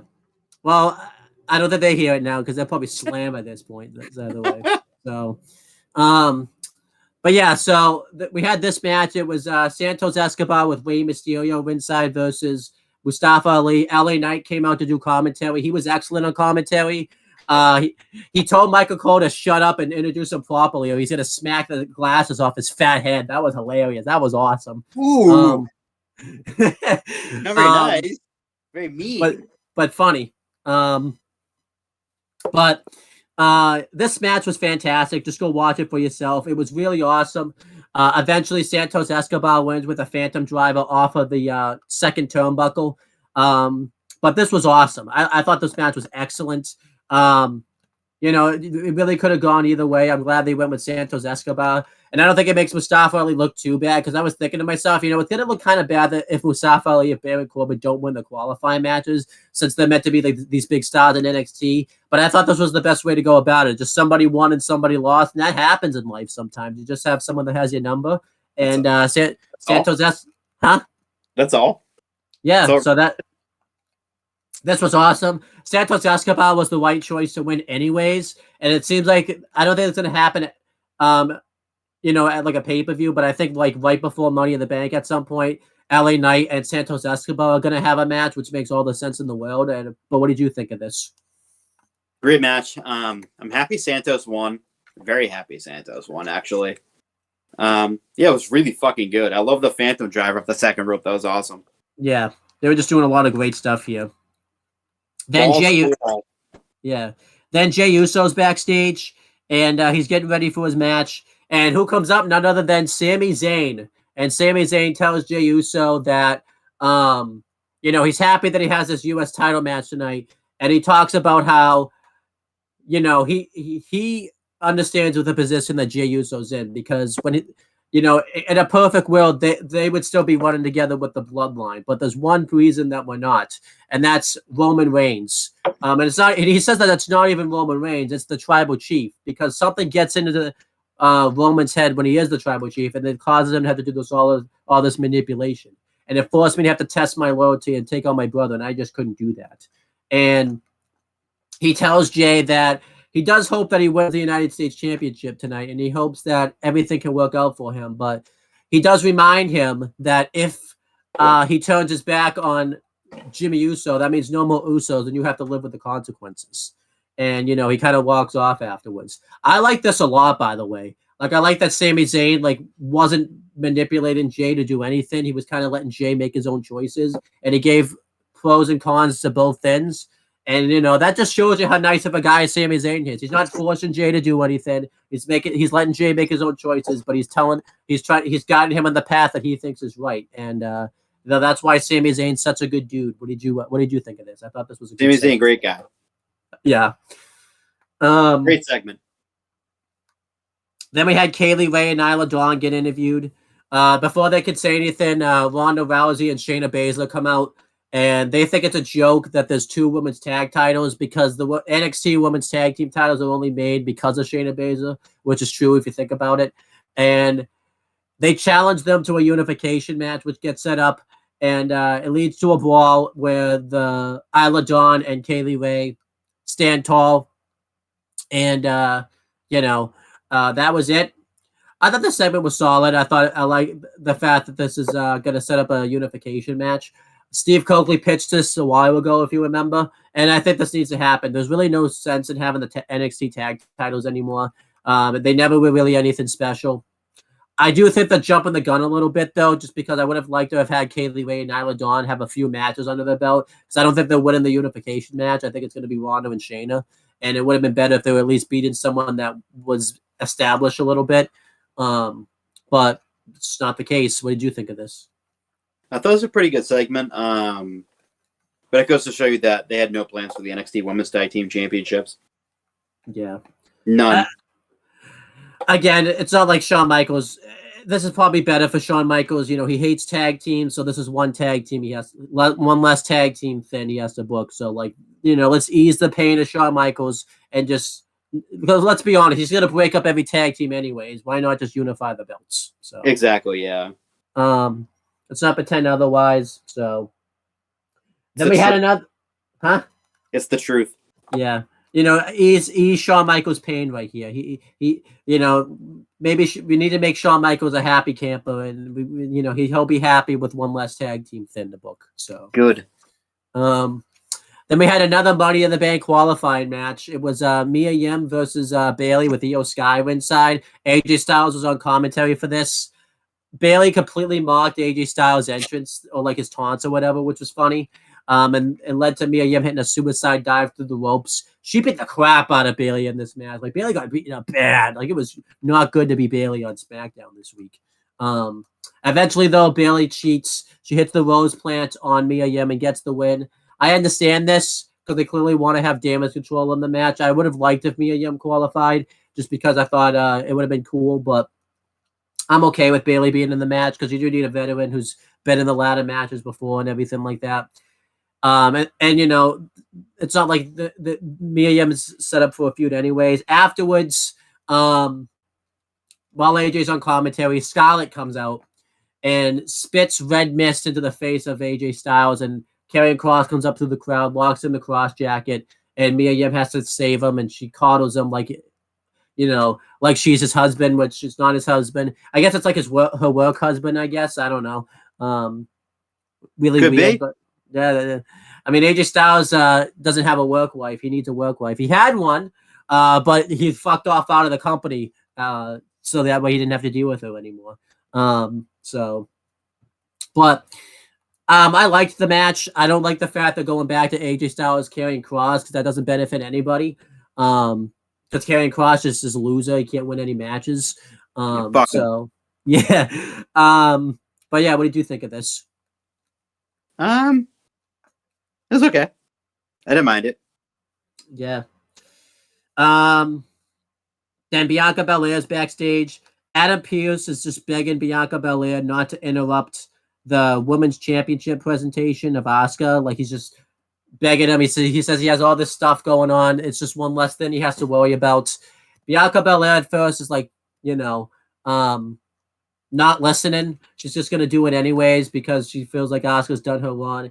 And Adam Pearce says, "Look, you have a rematch coming up. Please do this for me." And Bianca says, "You know what? Since you gave me my rematch, I would do this for you." What a great boss Adam Pearce is. You know, he realizes that the situation's going to happen. And he tries to dilute it by giving Bianca what she wants, so that way he'll get what he wants. So what a great thing he did right here, you know. What a boss, man. Yeah. Obviously, this doesn't work out for him because the segment still gets interrupted. But, you know, he tried here. He did the best that he could. And that's all you can ask Poor for. guy. What do you think of this? It was good. It was good. I liked it. Then the OC's backstage. AJ Styles trying to wipe his eyes off. He was like, he's even saying like, "What was that?" He didn't know what that was. He was like, "What was that?" He's like freaking out type of thing. And I like this. What do you think? I liked it. It was good. I wonder what that was though. I'm still wondering. Like he doesn't know what it was. So I don't know. What do you think that was? A piece of gum. And then we had the women's championship presentation. You knew a lot of fans hate this belt. Let's be real. Come on, guys. You knew this was going to be what the title was going to look like. Like, come on. What are you doing? I don't hate the look of the belt. I think it's fine. Again, I talked about it last week. I really don't care what belts look like. And, you know, that's just an unpopular thing. It's a championship, and they're going to fight for it. And, you know, it's what it is. And it gets interrupted by Charlotte Flair. And she was really over here. Everyone loves Charlotte Flair, except Asuka. But Adam Pearce even's like, "What are you doing out here? Like, there's a line here. You since you've been gone, and you have to get in line, pretty much." Yeah, nice try, Adam Pearce, telling Charlotte Flair to get in line. Like, she even had this look on her face, and Charlotte Flair's like, "I don't wait in line. I am the line." And she talks about how she respects Asuka and says that, you know, she wants a title match, and Asuka accepts, and she goes to spray the mist, but Charlotte ducks, and they fight, and Charlotte stands tall.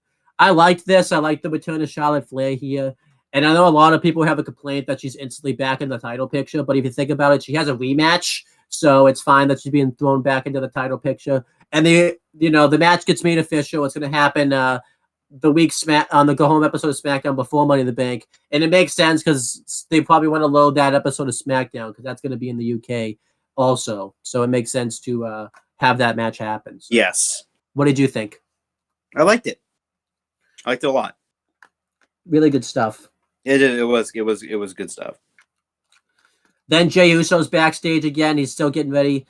Poor Jay though, he can't even go and train in the Tribal Chief locker room anymore. He's back to normal. He's got his train in the locker room. He's back to the real world now. So oof.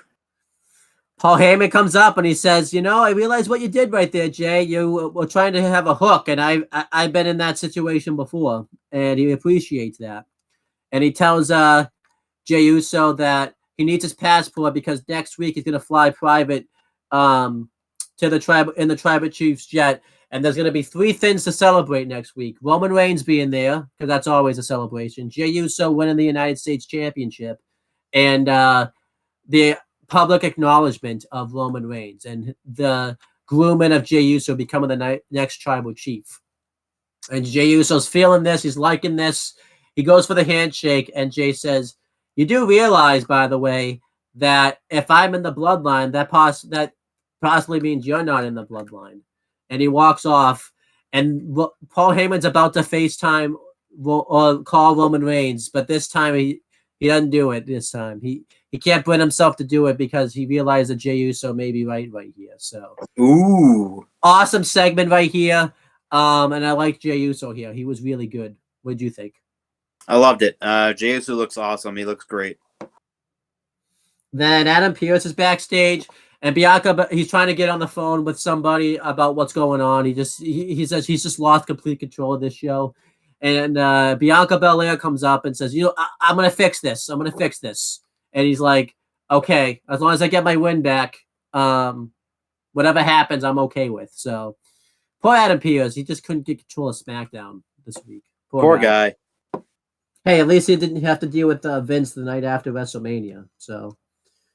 Actually, I think he did. Actually, then we had Pete. Then we had Pete Dunne with Ridge Holland and Sheamus versus Baron Corbin in a Money in the Bank qualifying match. Carmelo Hayes and Trick Williams were in the crowd watching the match, and Baron Corbin gets on the mic and tells them to watch how a professional does this. Fuck yeah! And and he says that when he qualifies, he's going to beat them up afterwards. And you knew, by the way, right after this, Pete Dunne was going to freaking kick his ass after this, which is what happens. Pete Dunne works over the arm of Baron Corbin, and Corbin tries to go for a one-handed choke slam, but Pete Dunne counters it into a roll-up and gets the win. He qualifies for Money in the Bank. I like this a lot, and at least Baron Corbin lost because of the distraction here. He didn't just up and lose, but afterwards he goes after Trick Williams and Carmelo Hayes. He cheap shots Trick Williams, and it leads to a pull apart. But I like this a lot. What did you think? I thought that was really good. I liked it. Yeah. And then they have a video package for Bobby Lashley hyping him up, just in case you didn't know who he was. Then the Brawl and Brutes. Yeah. Then the Brawl and Brutes are backstage. They're hyped up about the fact that Pete Dunne qualified. Baron Corbin comes up and says that wasn't fair. He had all this distraction. And Cameron Grimes hits a Superman punch on him and beats up Baron Corbin. I like this. I was laughing because I like how Baron Corbin has this. He's this big star that he is in NXT. He thinks he's this big star on SmackDown. He's just being like jobbed out. I thought that's hilarious. I thought that was fuck yeah, awesome. let's go. What did you think of this? This was funny. I liked it. It was good. Then we had the last Money in the Bank qualifying match of the night. It was Shotzi versus Io Sky with Bayley. So Money in the Bank qualifying match, Money in the Bank qualifying match, Money in the Bank qualifying match. These people are like probably dead by now. By the way, they're drinking. Like they might be dead. Like they have. By the way, Chris, Money in the Bank qualifying match. Right? Oh shit! Yeah. No way. What was it, Chris? Was it a Money in the Bank qualifying match, or was it not a Money in the Bank qualifying match? I think it might have been a Money in the Bank qualifying match. No, technically, I didn't say take a drink every time you said that, though. But I feel like that should be an unwritten rule. Anytime you say it, Also, MITB? does that count? QM? MITB QM? Does that count? Does that count? But anyhow, this match was solid. Io Sky won.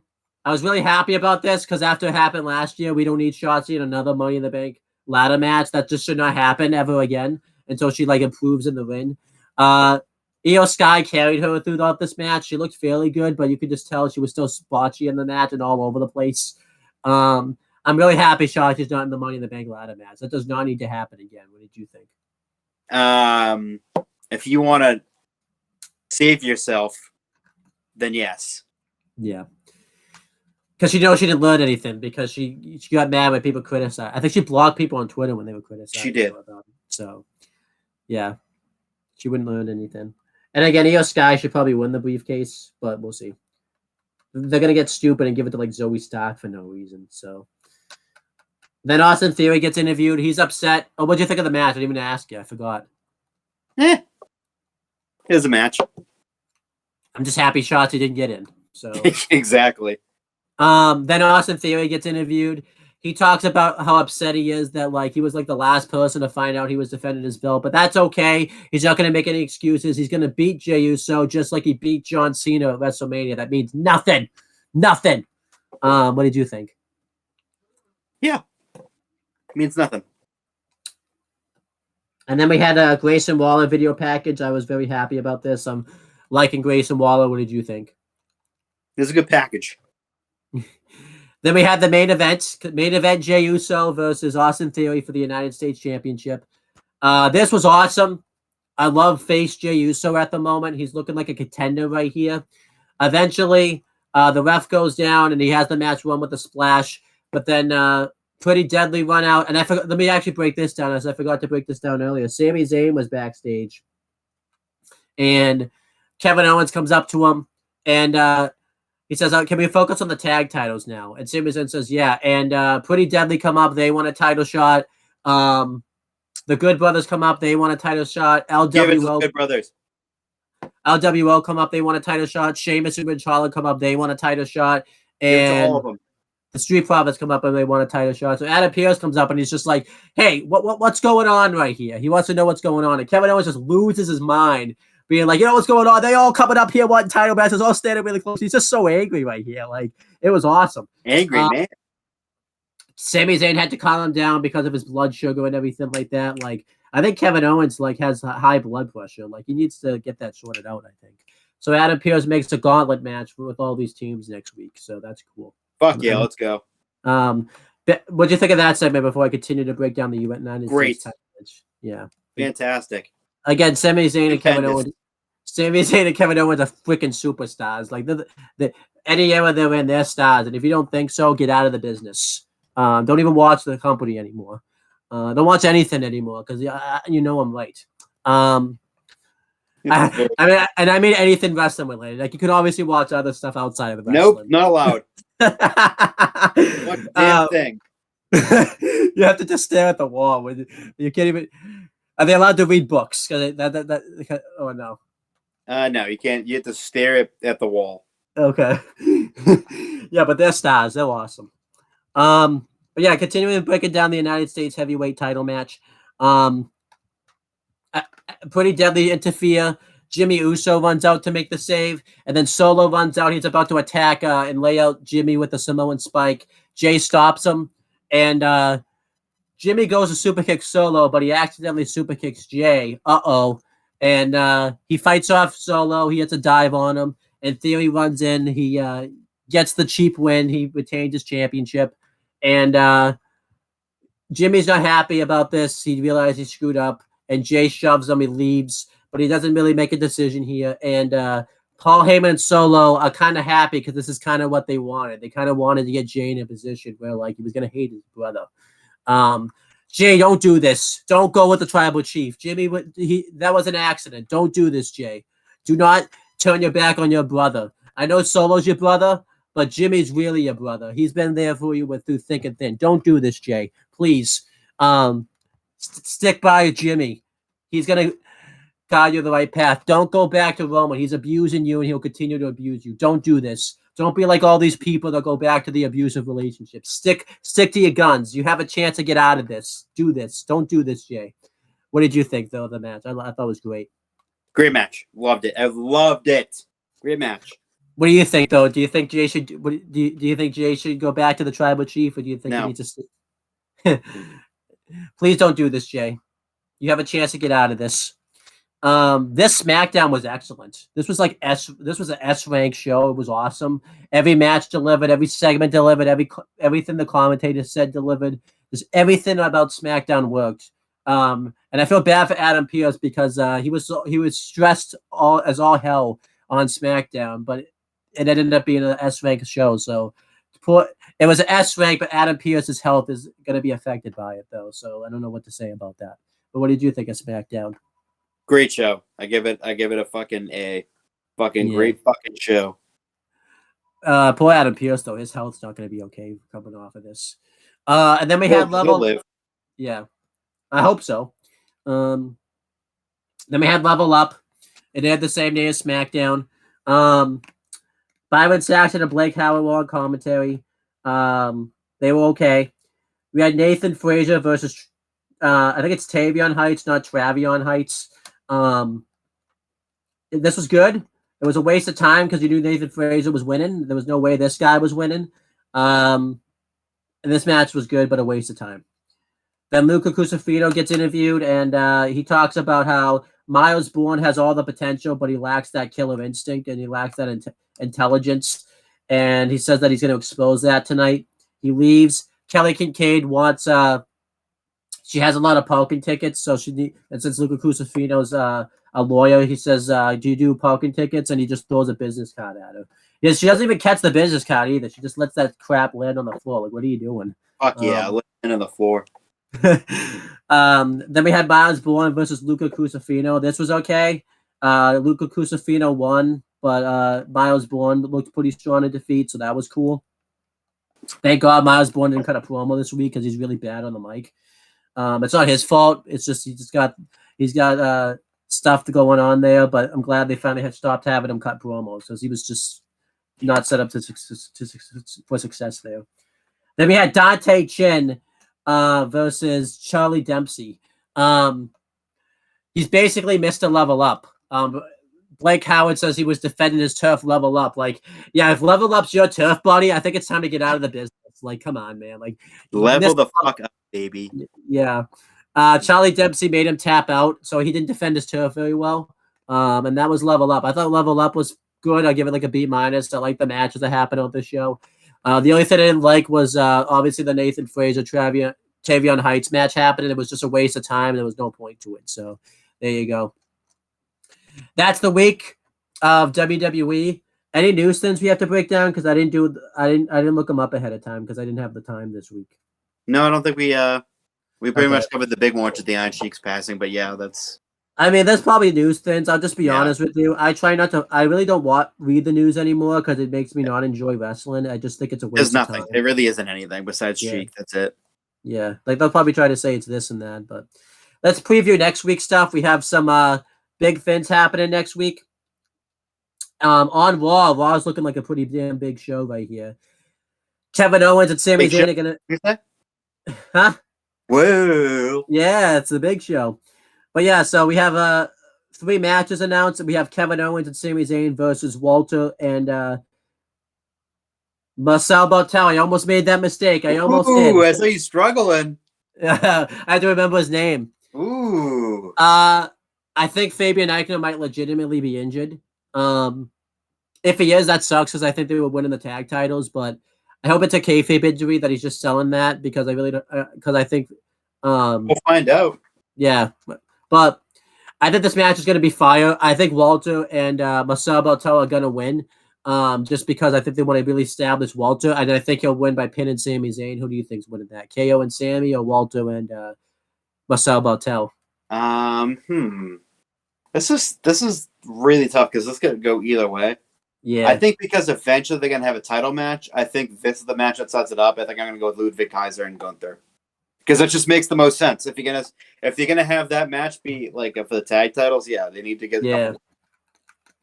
Then we have Cody's going to take on The Miz. Cody's totally winning that. Don't pretend otherwise. The Miz is winning. What do you think? Cody's gonna win 1,000%. I think you're going to cry if Cody doesn't win, too. You're going to be like, Oh yeah, it'd be waterworks. And then we have a Money in the Up.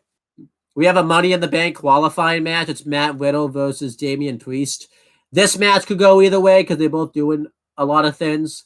I think Damian Priest is going to win because it doesn't make sense for him to have that world title match and then him not to be in the briefcase match.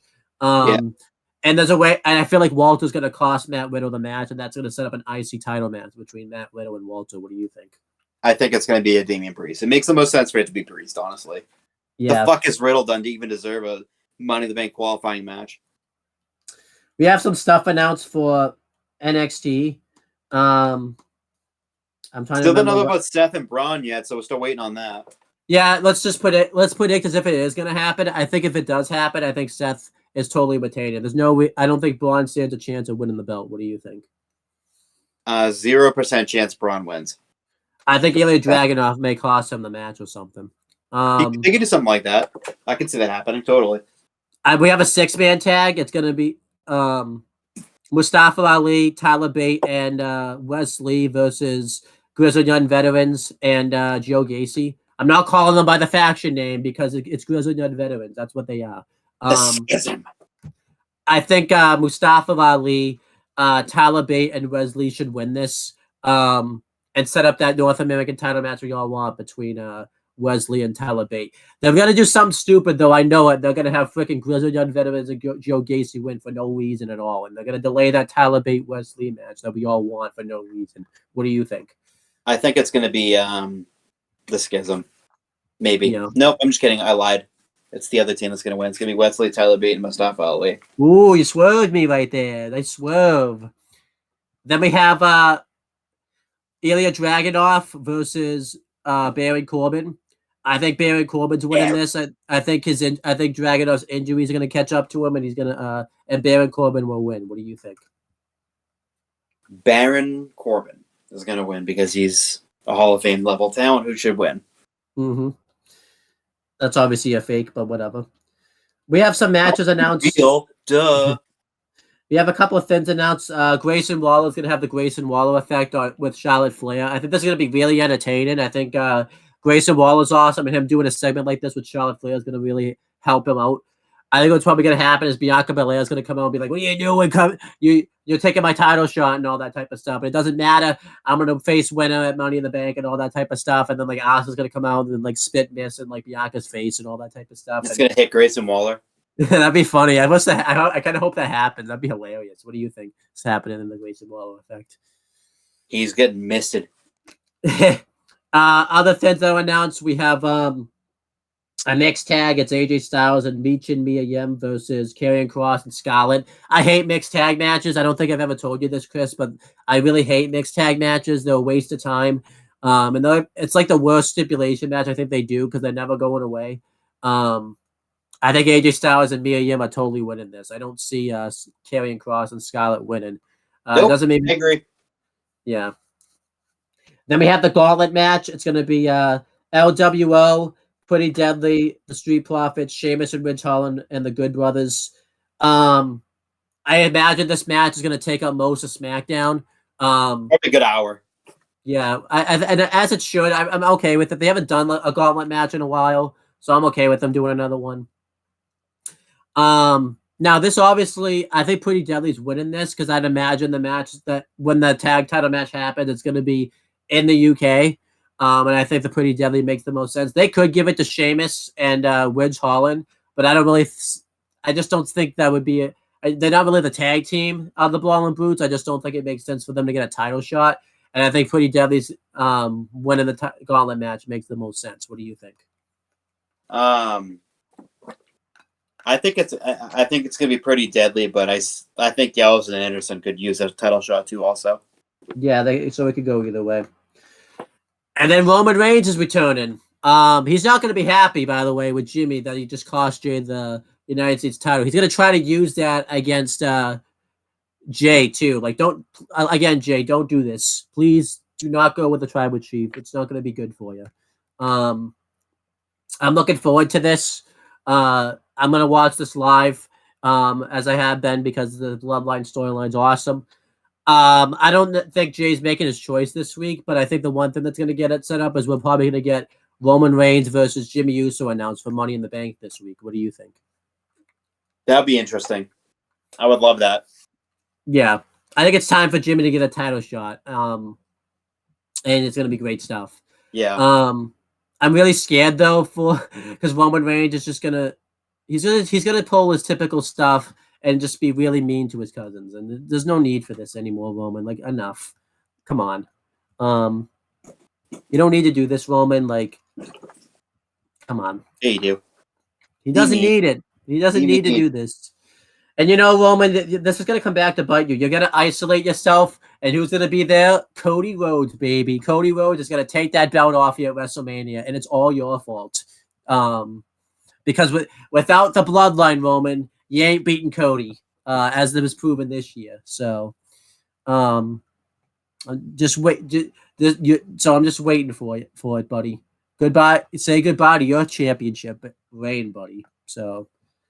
And Roman, by the way, is close. He's about to break Pedro Morales' title record. So, because I think how long did Pedro have it for? 1,028 days. So yes. he'll be at 1,020 next week. So unless Roman Reigns gets like really sick or gets really injured, he's breaking that title record. So, or has a surprise title loss at a house show.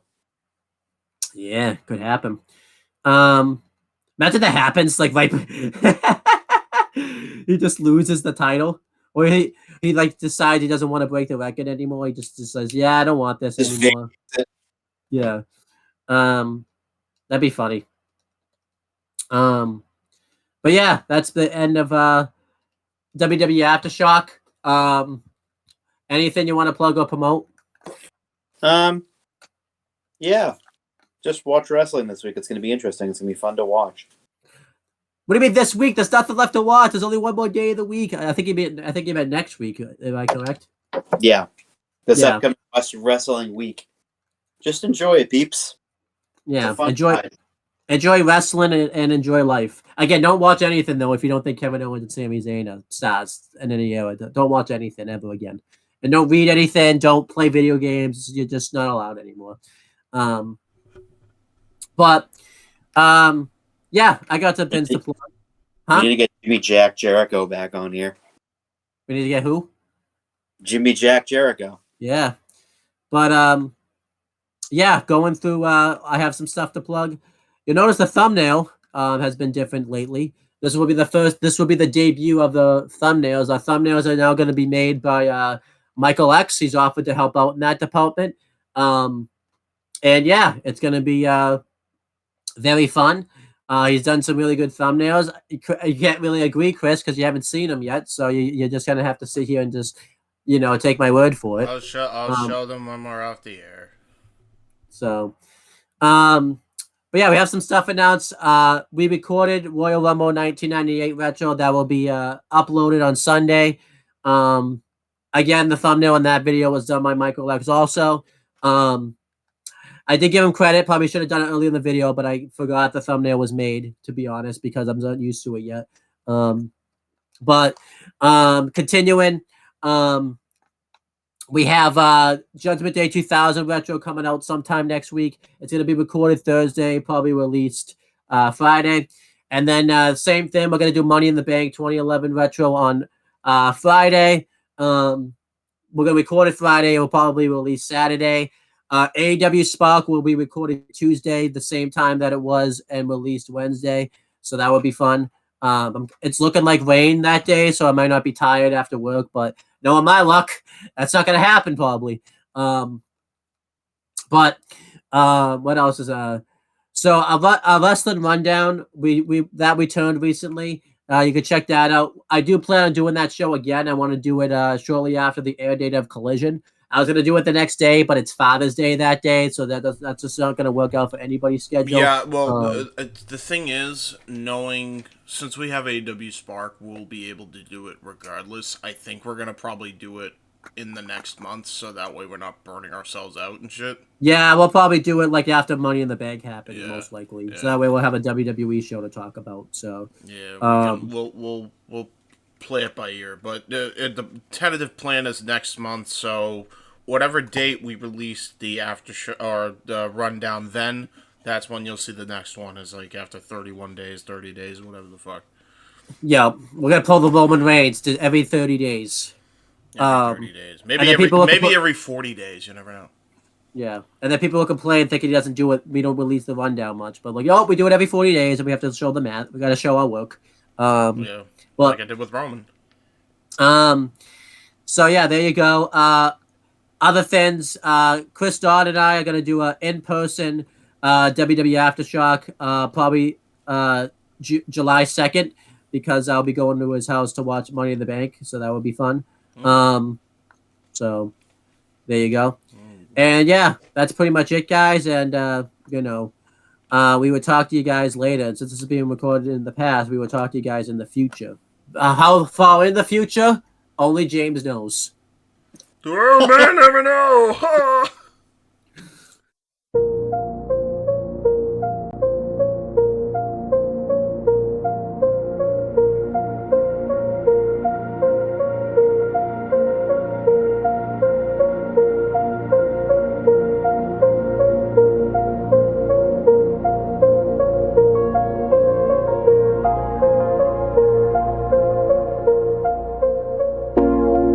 It's out of my hands,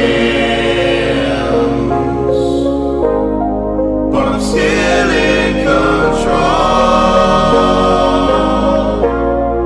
It's out of my hands. You can never take away the power of my soul.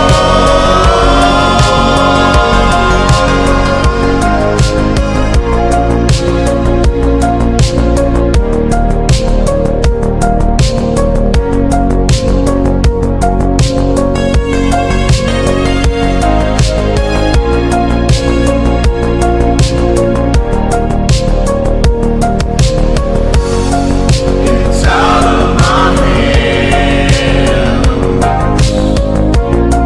but I'm still in control.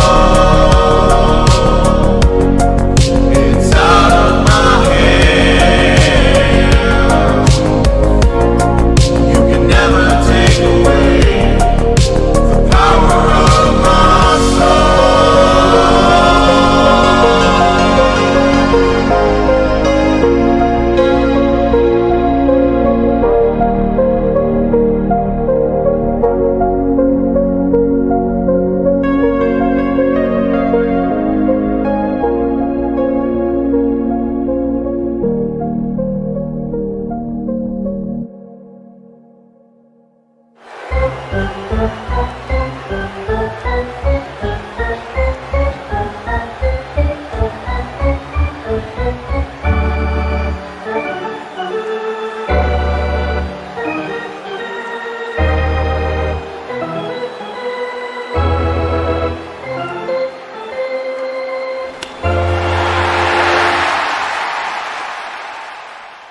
Scan the QR codes to see what's upcoming for FTW Productions and what's available on demand right now.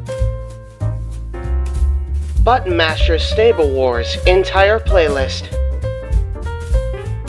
FTW Productions Watch Party for WrestleMania Go Home Raw. Mistress Audio Dramatic Readings featuring voice actors from Weymouth Youth Wrestling. All Retro Wrestling Review Series videos on demand and upcoming. All WrestleMania themed retros available now on demand. Star Wars Jedi Fallen Order Let's Play Series. WrestleMania 19 Revenge Mode Let's Play Series. All of A Simple Man's Brand Simply Predicting panels. Both episodes of The Don DeMarco Show. AEW Spark, WWE Aftershock, every show week by week. Indie Force Episode 26, available now on demand. Jeff Meacham Network, all watch-along events. AEW Double or Nothing Dynamite Go Home Show Watch Party. Available now on demand. A Simple Take. WWE Simple Takes featuring Cassidy 18 Studios. Super Mario Bros. Z voice acting. Episode 3 coming soon. Breaking news. ATW View Impromptu. WYW Intro and Immortal Stream. Wrestling with Idiocy Episode 8, Fast Food and Restaurants Discussion. Plugs have concluded. On to the video. Podcast has concluded. Be sure to check out more group discussion as far as WWE content is concerned, and check out more content from For the Win Productions.